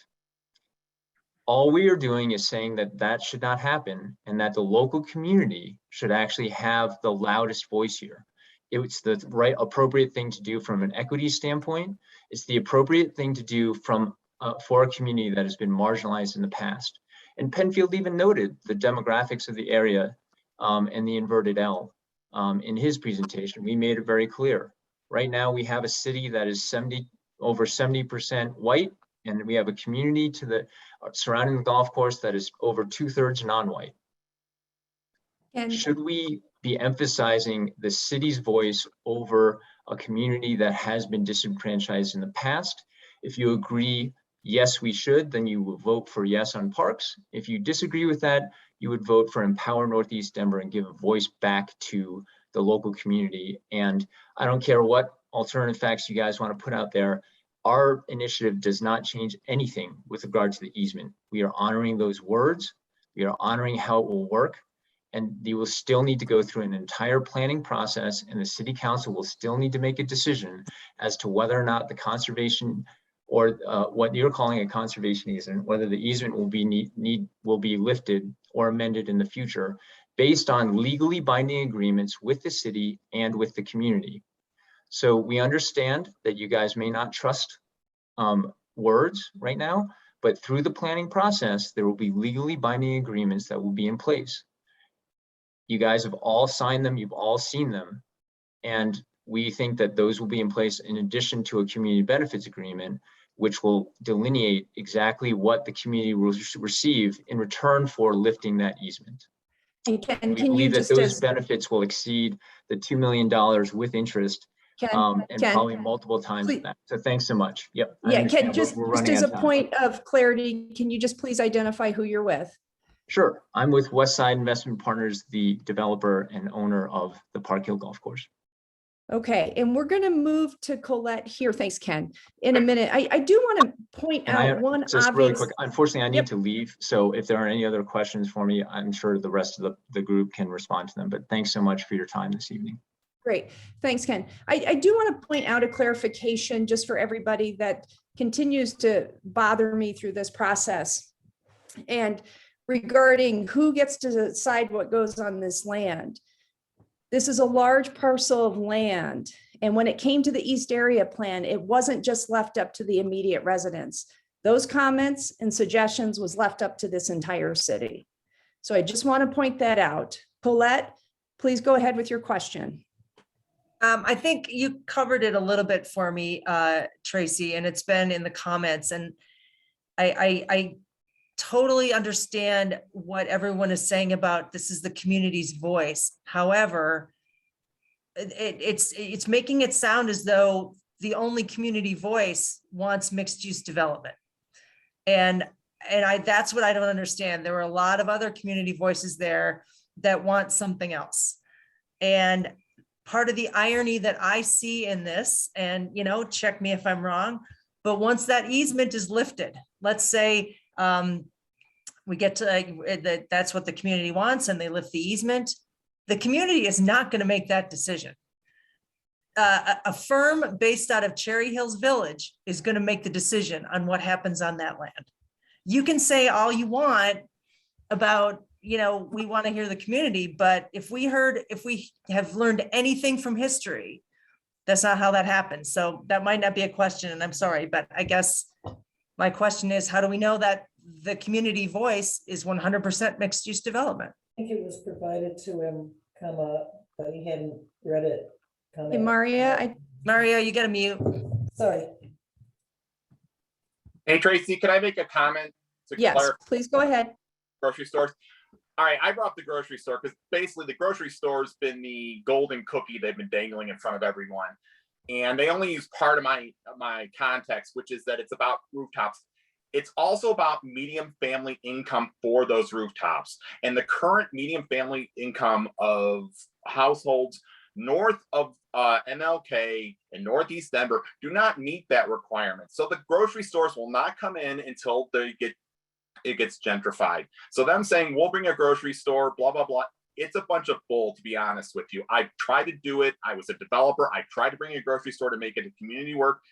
They need X amount of rooftops and they need wealthy rooftops, not just rooftops. So when Ken says, oh, more rooftops, it's like, yes, more rooftops. But they're gonna have to move out some of the current residents in order to bring in wealthier residents. So it's basically gentrification is going to bring in a grocery store, not what Western Development is saying they want to do.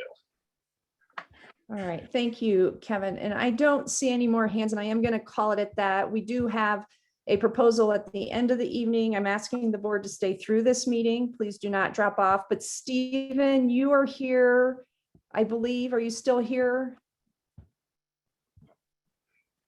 for the Albion? I'll be presenting on the Albion, and Steve's going to come in a bit later. This is Michael Flowers from Historic Denver.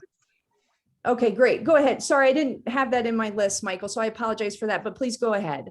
Can I just share my screen? Are we good to go?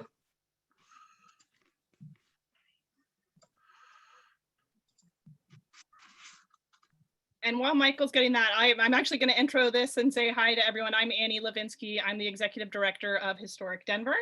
And I'm here with my colleague, Michael Flowers, and the owner of this property, Stephen Davis, to talk about the preservation of one of Park Hill's oldest homes. And it's good to see a lot of you. I know a lot of familiar faces on the call. So this is 3435 Albion Street, and our organization has been involved in this on and off for a long time, but most heavily since last spring when the house was threatened with demolition. So now there's a plan to preserve it and save it. And so we're going to share a little bit more about that with you this evening. And Michael's going to quickly walk through some of the important details. So, and then we'll be around to answer your questions. Yeah. So I'll try to keep this quick and to the point. So this is one of Park Hill's oldest extant homes. It was built in 1889 by John Cook Jr. It was built on speculation during a housing boom in Denver's history, largely due to the silver industry. He thought this place, this north division of Capitol Hill, as he platted it out, was going to be the next, big premier residential neighborhood. His plans weren't really realized because of the panic of 1893. So kind of represents that early boom and bust economics of Denver's history. And because of that, it's one of the rare examples of a Queen Anne home in the Park Hill neighborhood in this area. And so it has sort of that rarity factor. It's got a unique architecture, and it was listed on the National Register in 2003. A lot of you probably know this as Kate's Restaurant as well. It was a restaurant for a number of years. And in the early spring, as Annie alluded to, the owners were filing for a certificate of demolition eligibility. And Steve Davis came in, bought the building, and that CDE was withdrawn. So it's currently in a safe spot, but it was threatened. Steve Davis has rehabilitated other historic structures, notably the Bosler House, which is an individual landmark by Highland Park, and the Dixon House, which is in the Ghost Historic District. This is just a quick example of some of his work. So he does intend to rehabilitate the Robinson House at 3435 Albion Street. That's just kind of its historic name. And he will, bring it up and also remove that addition that's on the side of it. This is another example of the Dixon House before and after of work that he's done. So currently it's zoned as a planned unit development that's very specific to the Kate's restaurant use. It doesn't allow the house to return to a single family residential or single family home, which is what Steve is intending for the house. So we're proposing new zoning. And the city recommended EMX2X, which I believe is the same zoning as the housing developments both across the street and right next to it. It will allow the family house to become a single family home again, and it'll allow for some additional development on the north side because it is a fairly large lot and there's a lot of unused land. So in conjunction with saving the house, there'll be a little bit of development. And we're also going to landmark the house. Steve is going to landmark the house so that it will be protected by the city and it won't be threatened again in conjunction with this plan. We've already submitted the landmark designation as well. And so this is sort of the plan here. As you can see, the addition is going to be removed and then there'll be some units put in on the north side. And this is 35, 35th Avenue up here. And Steve, if you'd like to add anything.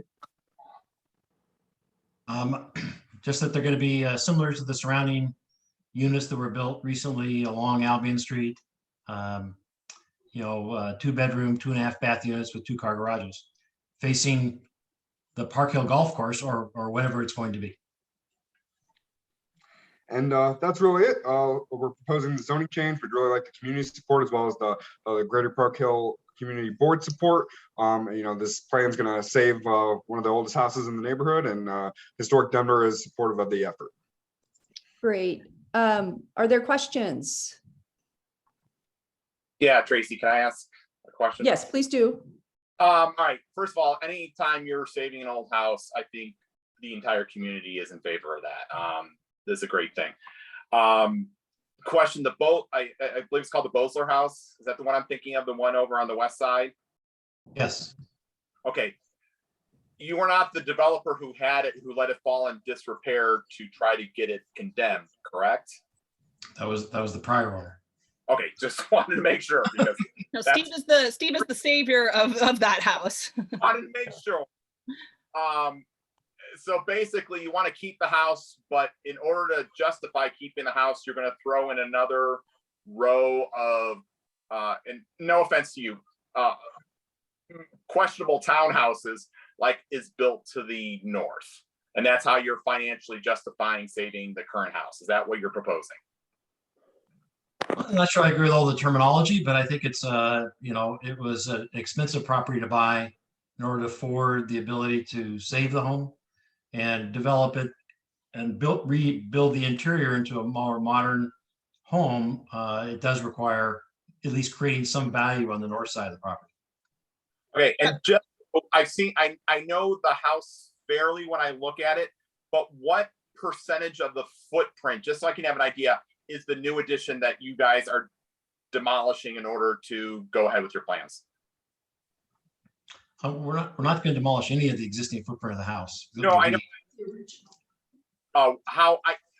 What's sitting there right now, and I'm not trying to put you on the spot, but all right, looking at the picture we show right now, is it if you see the front porch, is the front porch to the right of the front porch, is that what is that's a new addition, and that's what you're talking about demolishing?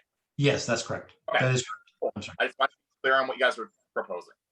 It's from 2005 and it was purely put in for additional seating for the restaurant. It's kind of not very sensitive to the historic fabric of the building. And I'll point out, just to your larger comment, I mean, one of the challenges we have in preservation is, the pressure that comes onto properties like this. And so last spring, there was a buyer in place for this property that would have scraped it and sought a rezoning and built similar units on the full lot. And so that drove the price of the land up. Fortunately, Steve was able to come in and the sellers were willing to accept his offer instead, but it was not discounted in any way. And so it does create a challenge in terms of making it a viable project. No, and just so you know, to be clear, I'd rather see, that not get developed to the north, but I also know the reality of there's financial realities to, if you want to preserve a house, you have to come up with some financial tool that will let you preserve the original house in order, and in this case, it's developing the land to the north so we can keep the original house, where someone else would have came in and just scraped everything and done those townhouses all the way through. So I'm not speaking against your project at all, just so you know. I just want to make sure I understand what you're doing and how it's going forward. I think that's fair enough. I think you've been pretty insightful in your comments this evening, and I respect your opinion. All right, Amy? Amy, you're on mute.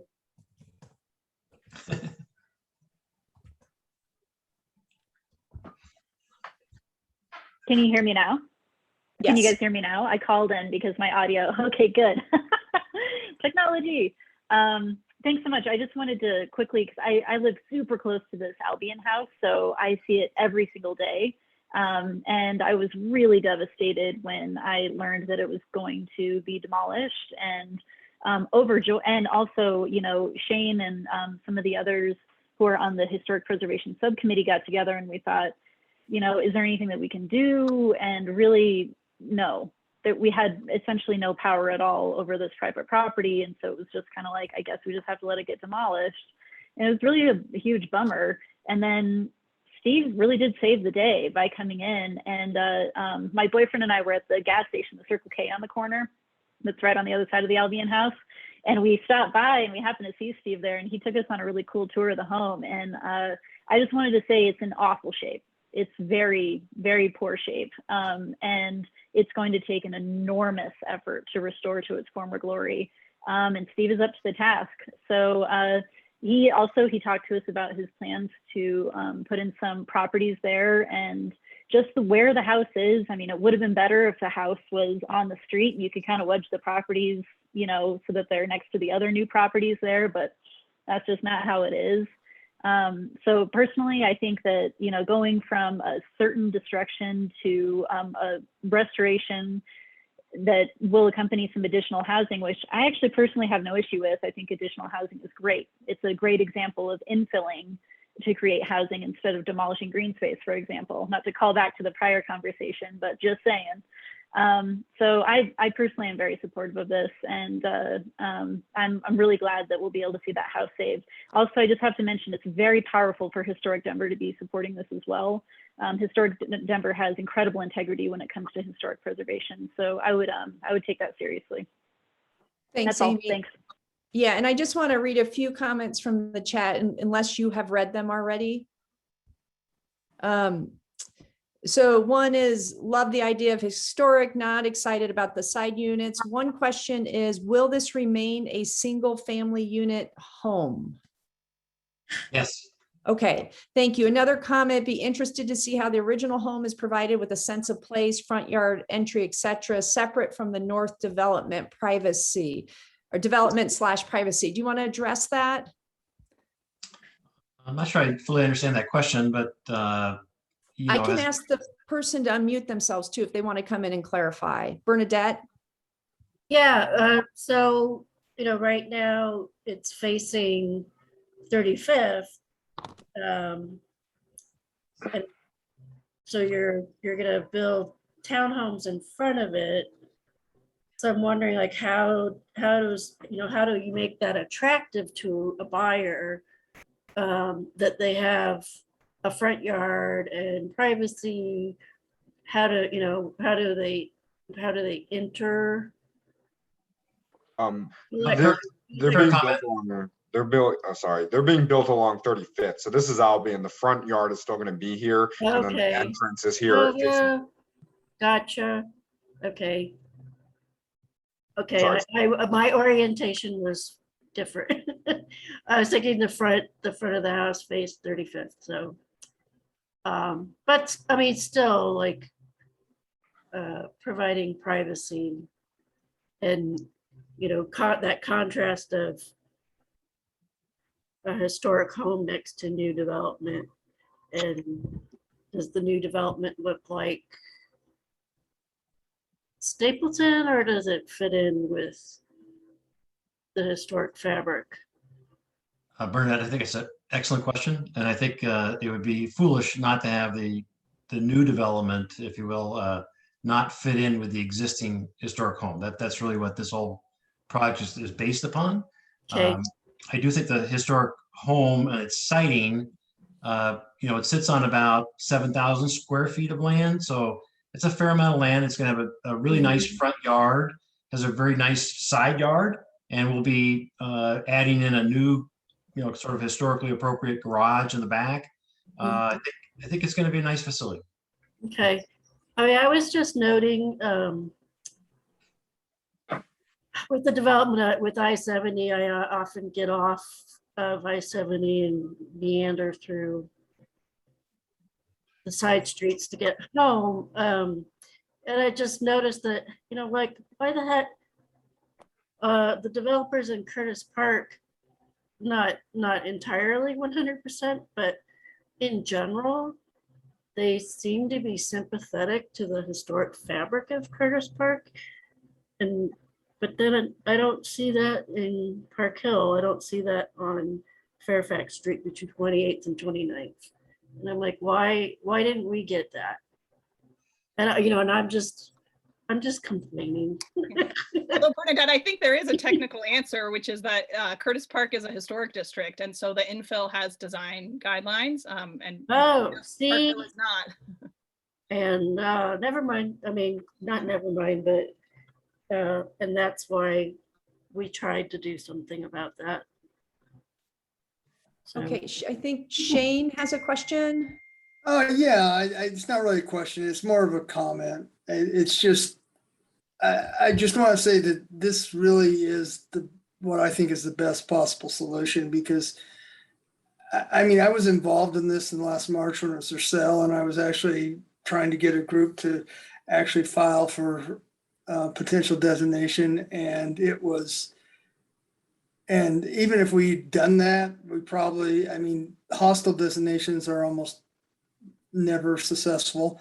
I would have done it because, like Amy, I felt that something had to be done. It's because it's definitely one of the oldest houses in Park Hill, if not the oldest one in Park Hill, and it has a lot of history to it. And I just, you know, the only way that Stephen's going to be able to do that is if he can develop part of the other thing. It's just too expensive. It's a big lot, and it's going to be needed to be rezoned if it's anything but a restaurant. That's currently what it's zoned to. But that was all. I was just going to say that Mr. Davis was really a savior for this property. So that's all I was going to say. Thank you. And Mr. Davis, I understand you're asking for a letter of support on this project, correct? Well, that would be wonderful. Thank you. Is there a motion from anyone on the board? I'll motion that we approve the project. Is there a second? I'll second it, Kevin Wiegand. And any further discussion? Can I just make one more comment? You know, I did have an opportunity with Annie and Historic Denver last year to try to acquire the Hut House, if any of you are familiar with that particular property. And like many of these properties, it was under control by other folks, and we were not successful in saving the Hut House.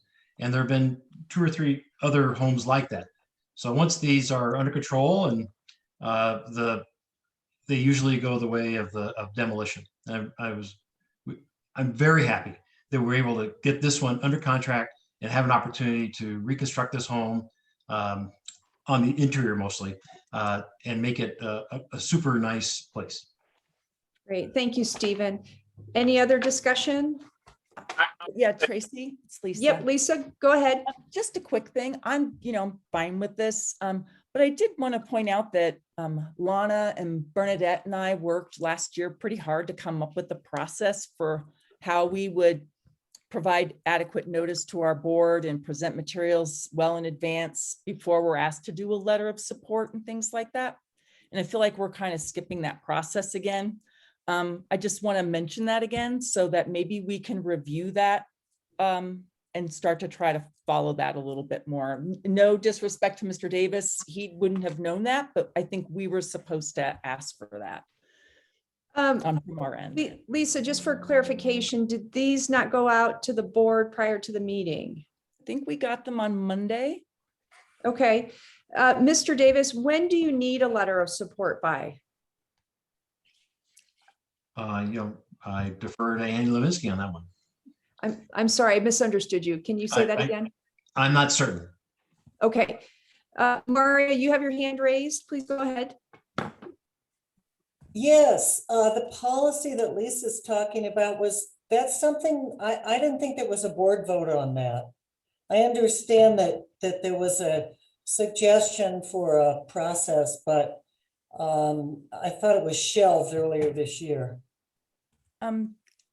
The way it actually happened before you joined the board, Maria, and then that was, I mean, I can talk to Lana and you all can, I mean, I'm not on the board next time around after October anyway, so you all can decide, but we had a lot of discussion between Lana and Bernadette and I because there was so much confusion about the process for when we get requests and how we do this so that people have the chance to look at stuff in advance.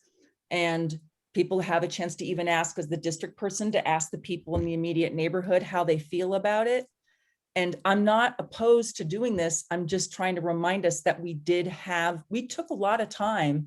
Bernadette and I and Blair Taylor signed off on it. Lana signed off on it. And then we did present it to the board, but I believe it was before you were elected to the board last October. I didn't think so, but okay. I just want to clarify. So the executive director can't sign off. It has to be board approved, but I do remember us reviewing that, Lisa. So I do. Yeah, we worked on it together. I'm saying she was good with that process and agreed that she would help implement that process. And it's really up to her to implement it. Yeah, no. I just wanted to clarify that. Yeah. So thank you. Yeah. I don't have any issues. If the board wants to meet again over this and taking a little more time with it to follow that policy.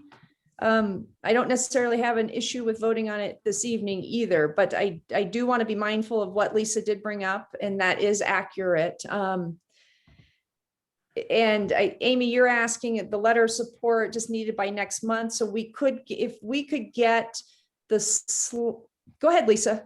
Yeah, I'm really only saying this more for down the road and a reminder because I feel like this is getting lost. I'm not trying to muck this up. I don't feel like we did not do our job on our end by asking him for, we didn't do, I think we didn't uphold our end. I don't know that we should hold him up before that because of that. Oh, okay, all right. Kevin, you have your hand raised. First of all, I agree with everything Lisa said in this case. I'm positive for this project and I don't want to hold the developer up, but I think obviously what Lisa says, because there are more complicated ones where I want to do a little bit more thinking and research before I give my approval. And I also think we need to put something, whether it's on our website or whatever, that if anyone wants to do this, to know that basically they have to present materials X days before the presentation in order to get a vote. We need to set up a standard, I think, because a lot of, and development is all about time. I was a developer, I know that. But in this case, I don't have a lot of issues, but there's other stuff that I feel like we voted on before that I was 80% sure of my vote. And later on to find out maybe I didn't have all the answers. So not per se for this one, but I think what Lisa's bringing up is a good point, is a standard. We need to make it clear on our website or however this goes, whether it's Lana telling whoever wants to present that we need, they need to present X, just like if it's a zoning hearing, you need to present your material X days before you actually present. That way, all the board members, if they choose to inform themselves, have more than enough time to do so. So Kevin, are you removing your motion? No, in this case, I'm totally fine with voting on this now, but I'm just saying in the future, we should put something in place for what Lisa says, which is there should be a standard of you need X amount of days for the board members to review stuff before we can vote on it. And I can send it back to you all again. I'll send it out again, what we had put out before, and you are all welcome to do what you want with it. But we did talk about that and like layout days and things like that. So happy to share that. I am not opposed to holding this off, getting the materials and getting a turnaround to you, Mr. Davis, in a week's time. And also, just for clarification, this conversation about neighbors supporting the issue around, had you had those conversations? Are you asking me that question? Yes, I am. Sorry. Okay. Well, I think the primary interest in having a letter from the Greater Park Hill organization is for the Community Plan Development Zoning Department. They want to know that you feel that what we're doing is appropriate and that you support it. I think the landmark designation of the property, I can't speak for landmark, but I think it's I would call it a shoe-in, so to speak. The issue is really the rezoning. And we did flyer houses around the property to make them aware of this meeting and the rezoning. And Steve also sent out some emails to some of the key neighbors. So I do think we've done our due diligence. Okay. Other questions from the board? I'm happy to go either way on this. I just would like some, Kevin, Lisa? I'm fine either way. I could vote on it now, but if the board is general wants to wait to read more, I 100% support that. Either way, I'm fine. Any other objections to moving forward with the motion?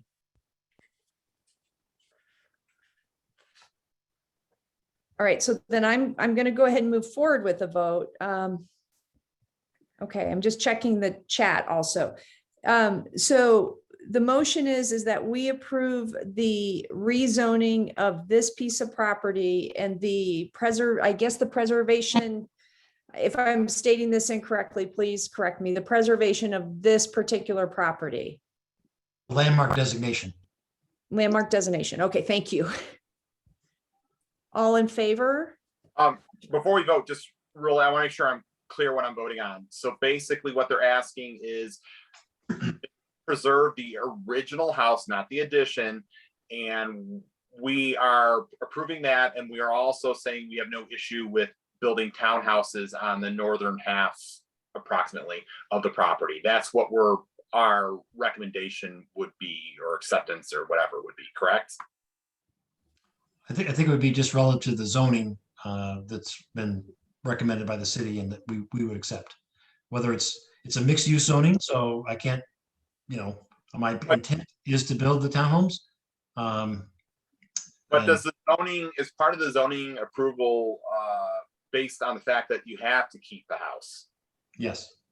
All right, that's my biggest concern. So yes, thank you. Other conversation before a vote? Okay, so I'm going to ask if you are in favor, either raise your hand physically so we can see you and count. So I've got Shanta, Shane, Kevin, Lisa, Tracy, Heather, yes, Heather, Maria, Nam, Rick, Amy, Colette, Melissa. Just going through, hold on, just bear with me. And that is correct. And so I'm going to read it again. Kevin, Colette, Tracy, Byrne, Heather, Maria, Lisa, Melissa, Amy, Nam, Shanta, Shane, Rick. Did I miss anyone? If I did, Louis. Louis. Okay. Anyone else that I missed? Bernadette voted in the chat. Okay. Anyone else? Ken. Ken, thank you. Sorry I missed you. Shanta? Okay. I think I've got any. So anybody opposed, please raise your hand.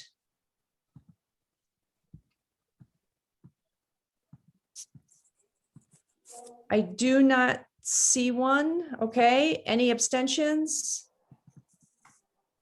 Okay. No, think that's Tracy, it's Sandy. Something's wrong with my camera. I abstain. It's in the chat.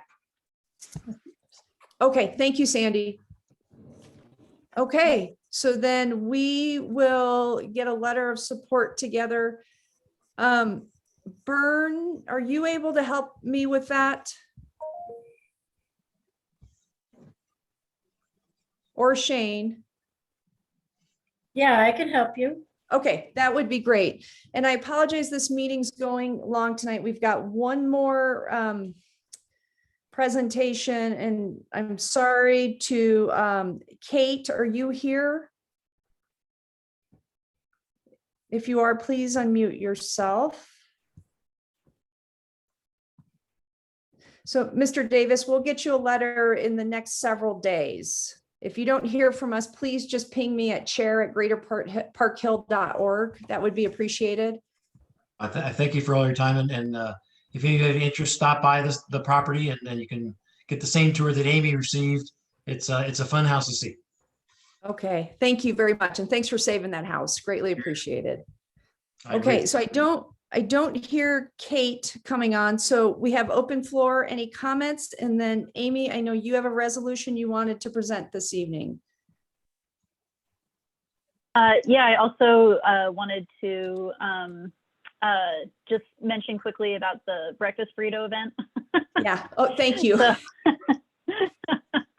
Okay, breakfast burritos are still happening at the camp at the Methodist Church. That's going to happen on September 18th. So we have a date now.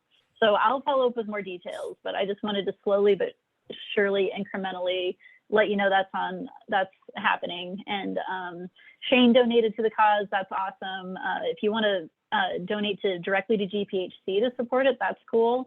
If you want to Venmo me, that's cool too, whichever way you want to do it. Yeah, we're still kind of working out the details, but the event is happening. Great. And Amy, before you go into your resolution, I'm going to call on Leslie Taragowski regarding the redistricting. Are you there, Les? I am. Can you hear me, Tracy? Yep, I can. Go ahead. Great, thanks. I am putting in the chat right now the link to the denvergov.org page that is going to guide us citizens through the redistricting process. I'll be very brief, but the timeline is this. Right now, if you click on that link, there is an interactive map and survey to talk about how we feel as a community in the sense of redistricting. In the past, Greater Park Hill RNO has been part of District 8, District 9, District 5. It's been divided, it's been put together. And what the survey is trying to figure out is what community do you feel you're a part of? How do you define community? And that will kind of help guide the process. So later on in September, we will get the results of the census, and then we will start to all work on maps, both individually and collectively as a community. And then City Council wants the new redistricted map to pass in the first quarter of next year. They want it passed by March. So it will be a very fast process. If you feel strongly about being in District 8 or District 5 or District 9 or whatever, it's really important that you speak. I don't know if someone just asked me. Yeah, I think it was an accident. Bern, if you could mute yourself. I'm sorry. That's okay. So knowing it's been a long night, I will be brief, but please visit that redistricting website. My other announcement is on Friday, September 24th. A few folks here in the community, including NOM and Nicole McSpirit and some others, are going to do an East Colfax walkabout, talk about the current status of sidewalks, talk about sidewalks coming in the bond. None of them are coming to District 8. They're all going south of Colfax, but also talk about the new construction of sidewalks and the new playground being constructed at McNichols Park, which is on 17th and Syracuse. That tour will start at 3 p.m. on Friday, September 24th. We will start at the former Johnson Wales campus, now United Land Conservancy, Urban Land Conservancy, excuse me. And it will be about a 1-hour walk. We will end at the Urban Land Conservancy campus at 4, which is when they are having a community event and block party. So there's going to be a large community event and block party happening at the campus on the same evening, Friday, September 24th from 4 to 7. And finally, related to that, the Urban Land Conservancy, excuse me, has just posted their posting. I don't mean that electronically. I mean, they posted the physical sign that about the development proposal. And this is a screenshot that if you want to see it, the development proposal for large development review is posted on the 5G tower at 18th and Olive. And I was just going to ask you where. I'll go take a picture of it. Yeah. So I do have a picture and I can send it to you, but and the reason why I'm bringing it up is because there is a community information meeting on that poster, September 30th, 2021 at 5:30 p.m. And that is the entirety of my 3 somewhat related announcements. Thank you guys. I know it's been a long night and I will put more details in the chat. Okay, and if you could, in the chat, Leslie, just answer Nam's question, that would be great. Nam, It hey, says- Leslie, are they talking about rezoning? I would presume so, Nam. Yeah, the last call was not very populated by residents, unfortunately, but we can always ask them that. ULC's been very responsive with questions, so. Right, and I was not on the entirety of that call, I don't think, Colette, but can you confirm, did they say anything about going into large development review process during that call? It didn't come up in that call. It was sort of, community involvement type stuff.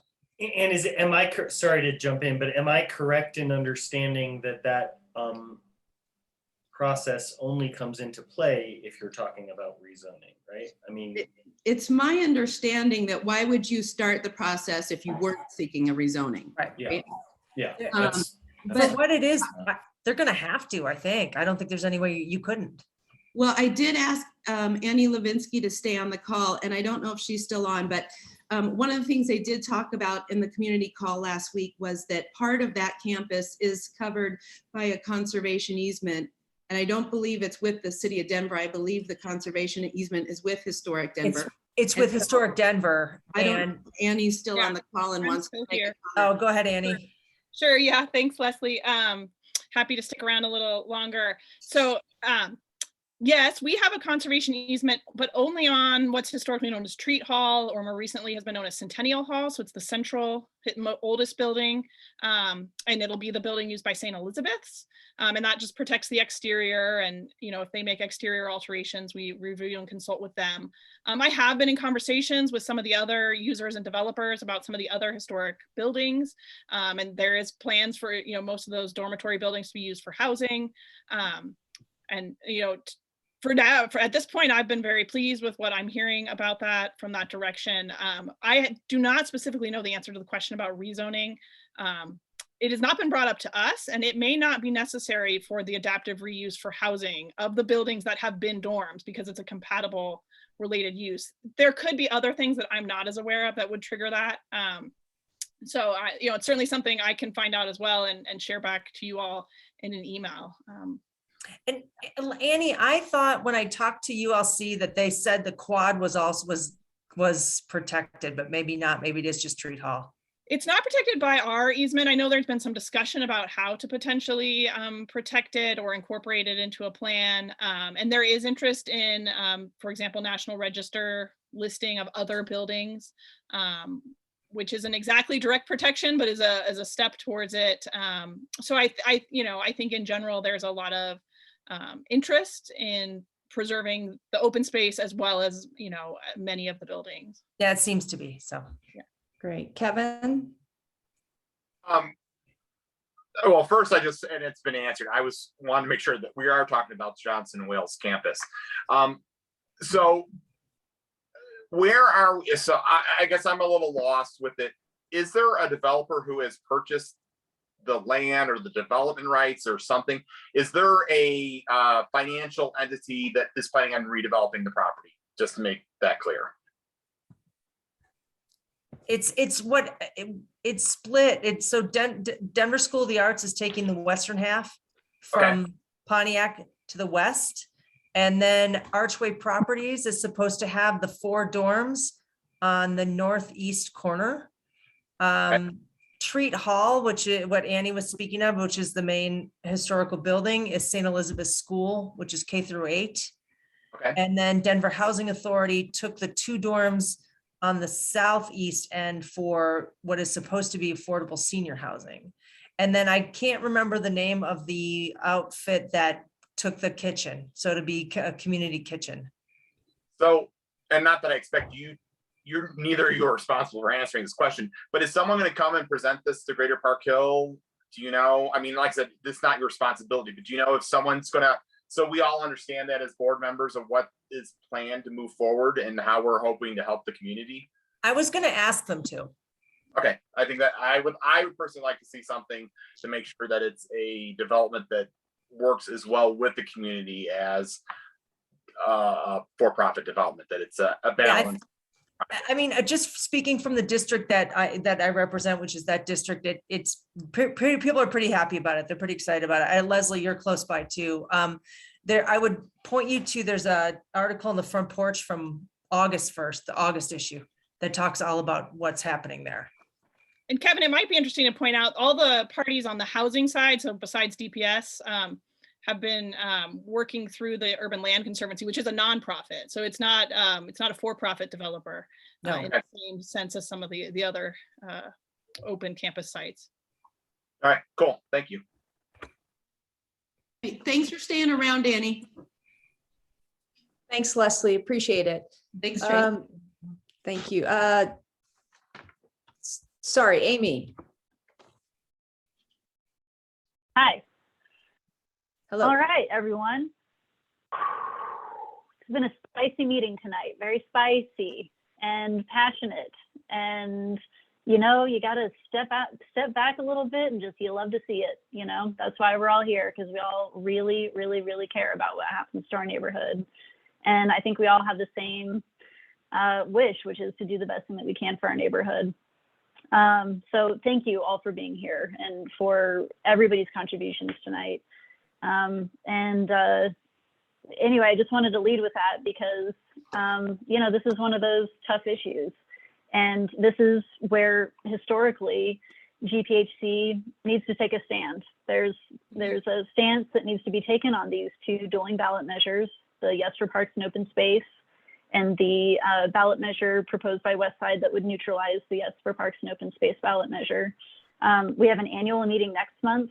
Ballots drop the next day. So tonight is the night for us to take a position on these 2 ballot measures. And it is for that reason, and also as the representative of District 1 where the land resides, that I felt it was appropriate to offer this resolution tonight.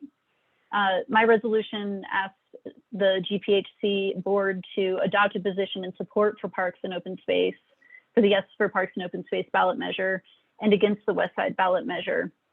And we've all heard a lot of reasons why. We had a ton of discussion about it before, but foundationally for me, it's this, and that is that we absolutely have to protect the precious green space that we have in our community. And I agree, I want a grocery store, I want development, I want additional housing, I want all those things. But I do not think we have to do it at the sacrifice of the only remaining green space that we have left to us. And that's where it really comes down for me, is that we don't have to make the choice. We do not have to sacrifice the Park Hill Golf Course land to get what we want in this community. I'm not saying it'll be easy, but I do think this is the right call. And I feel even more bolstered by that based on the results of the 2019 community survey, which showed that 3/4 of the folks who live in Park Hill, that live in our community, want that land to remain green open space and to hopefully be converted into something more than that. And there's lots of details, lots of issues, lots of questions, but what it really comes down to is us retaining the power and the control over that land, and us to take a stance in the fight of, do we protect green space or do we trade it in for concrete? That's really the bottom line here. So I'm happy, of course, to open it up for discussion. I'm here all night, but that's my proposal. And I hope you all have had a chance to look it over. I think it went out a few days ago. It's a pretty short resolution. It's a resolution that falls in line with prior resolutions, prior stances that this board has taken. So it's consistent with our past stances, and it's consistent with what I feel our community really needs and wants. So that's it for me. Amy, I have a question. Yep, go ahead, Lisa. I just have a quick question. Amy, I understand this ballot initiative to sort of change our city constitution, if you will, to say that we have to have a vote of the people now if we want to do something on that land. So I do, tell me if you see that as different. I don't know that this is necessarily a vote for open space versus concrete. This is actually a proposal that if we pass it would require a vote of the people, and it would change our city laws or constitution. I don't know what the right technical term is. Yeah, I agree with that assessment. That's totally true. Okay. And the reason why I equate that to protecting open space is because I have felt through this whole process living here that I don't actually have a voice right now. I don't, because I have to rely on the city council to make the right choice. And the city has struck these deals with the developer. It's so obvious. And I'm just kind of, this voice yelling into the void, I feel like. And this would give me a vote. This would give the people a vote, and it would be ultimate accountability. So that's why I personally support it. I don't buy into that argument of that we're diluting the Northeast Park Hill voice. That doesn't make sense to me because I don't feel like I have a voice right now. I will have a voice if I'm able to vote, if there's that, if there's anything that would happen to that land, if there's really good cause to develop the last little bit of green space that we have, a quarter square mile of green space that we have, and all the 155 square miles that is the city and county of Denver, then okay, let's put it to a vote and see if that's really the right call.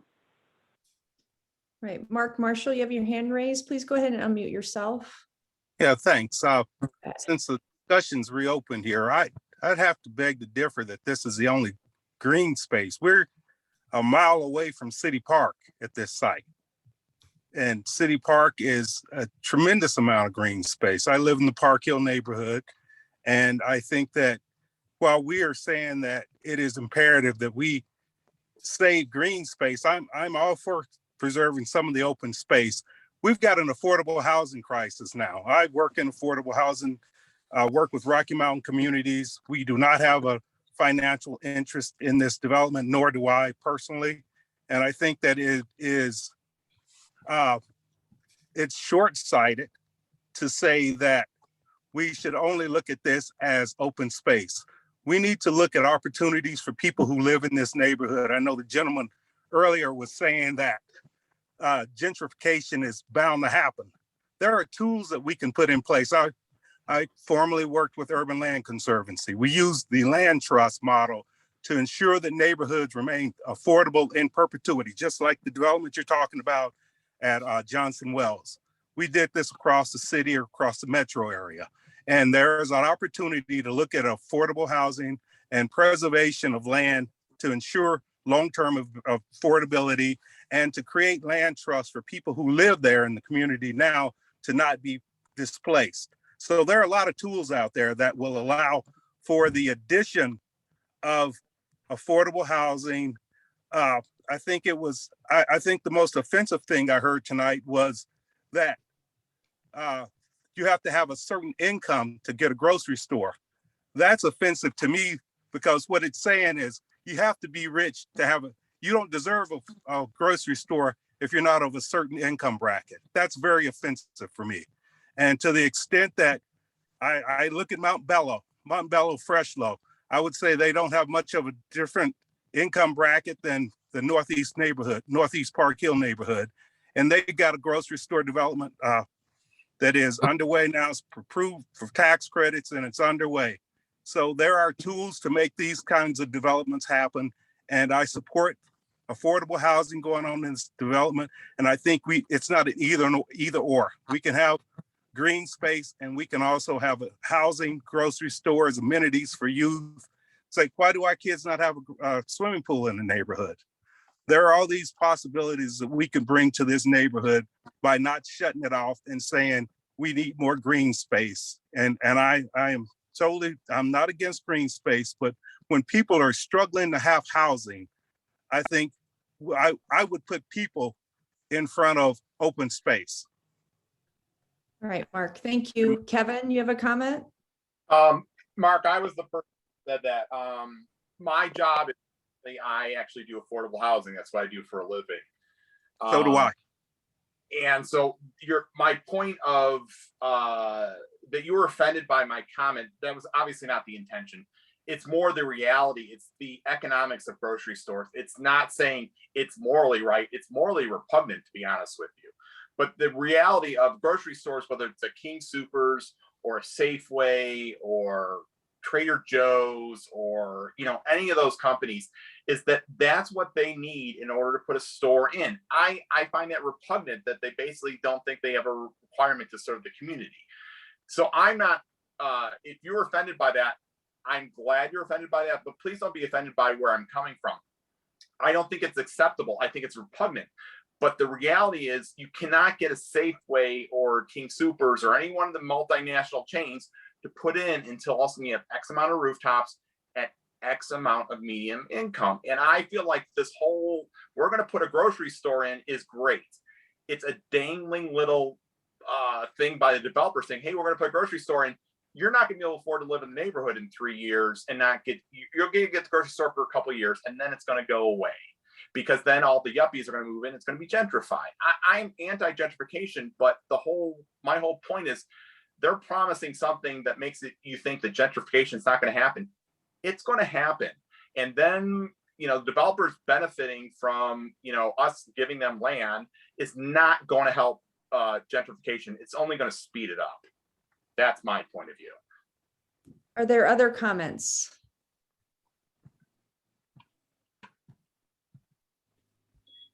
There is a proposal by Amy tonight to approve this resolution. Is there a motion? I move that we take a vote on Amy's proposal. I second. This is Sandy. I second. Okay. Other further discussion? I'm sorry to do this again. You're muted, Lisa. I'm sorry. I guess I just want to point out again that we're having a vote on something that we did not give any sort of, we got this on Monday. It's just, I just really wish we didn't act this. I wish we were more transparent. I wish we said we were going to, I wish this language were out here, in advance for people to read, for people to know that we were going to have this on our agenda. And we got the agendas on Monday. It just feels so, it feels like we're the first to complain if somebody at the city isn't transparent. And then I feel like we're not being transparent in the way we're behaving. Other comments? Yeah, I call the question. I'm sorry, I'm hearing something in the background, but I'm not sure who it is. Sarah? Oh, okay. All right. Everybody should mute. Amy, do you want to respond to Lisa's concerns? I do know this went out as you requested to the board to review prior to tonight. It did, and I hear where you're coming from, Lisa, but I put it out as soon as I could, as soon as I learned that we were going to have 2 presentations on this issue tonight and substantial discussion on that. We've had positions around this issue for a long time. This is not the case of a brand new issue that we're just receiving new information about. I realistically believe that the votes tonight will probably be the same no matter what, even if we try to push it off. I'm not really sure what that will do.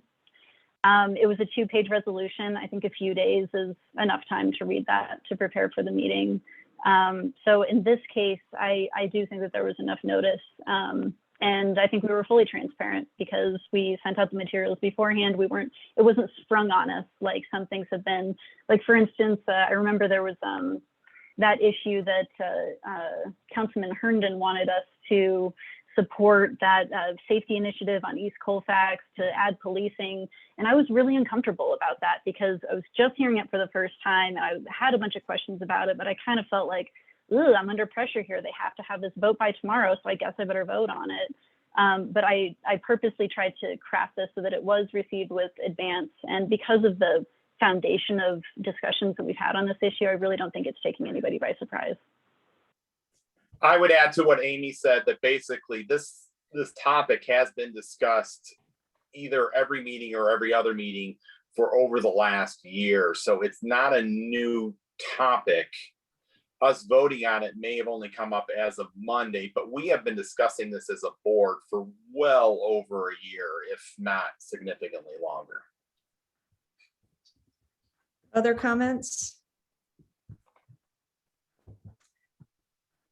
Maria? I want to call the question. Okay. So the question again is the board going to approve the resolution presented by Amy Harris regarding the Park Hill Golf Course? And do we have a motion? Lewis and Sandy, is that correct? I apologize. Yes, Lewis made the motion and I second it. Okay, those in favor of moving forward with the resolution, I'm going to call off Kevin. Kevin, okay, you got Kevin, Maria, Sandy, Robnett, Shanta, I'm not using last names on purpose, sorry about that. Shane, Colette, Amy, Rick, Lewis, Melissa, Tracy, Heather. Okay, those opposing this, go ahead and lower your hands. Those opposing the resolution, please raise your hand. Sorry, let me go back. Lisa, Nam. Okay, thank you. Are there any abstentions?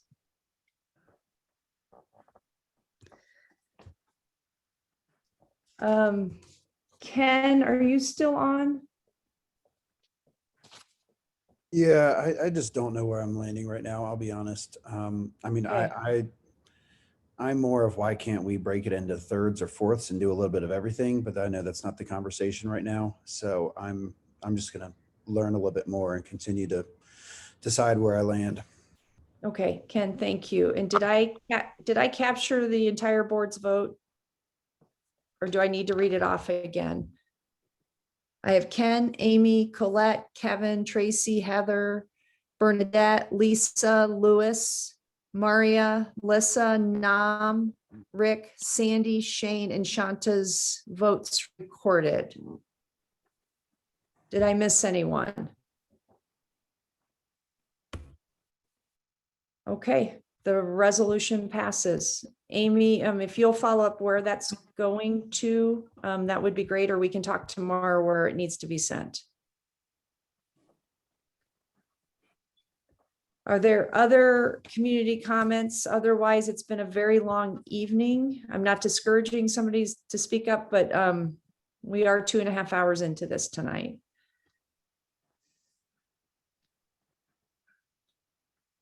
Okay. Please come out, support the Greater Park Hill home tour and street fair. It's coming up, so I'd love to see you all on the volunteer list. And as always, it is a pleasure working with this board. So thank you and have a good night. Night, everybody.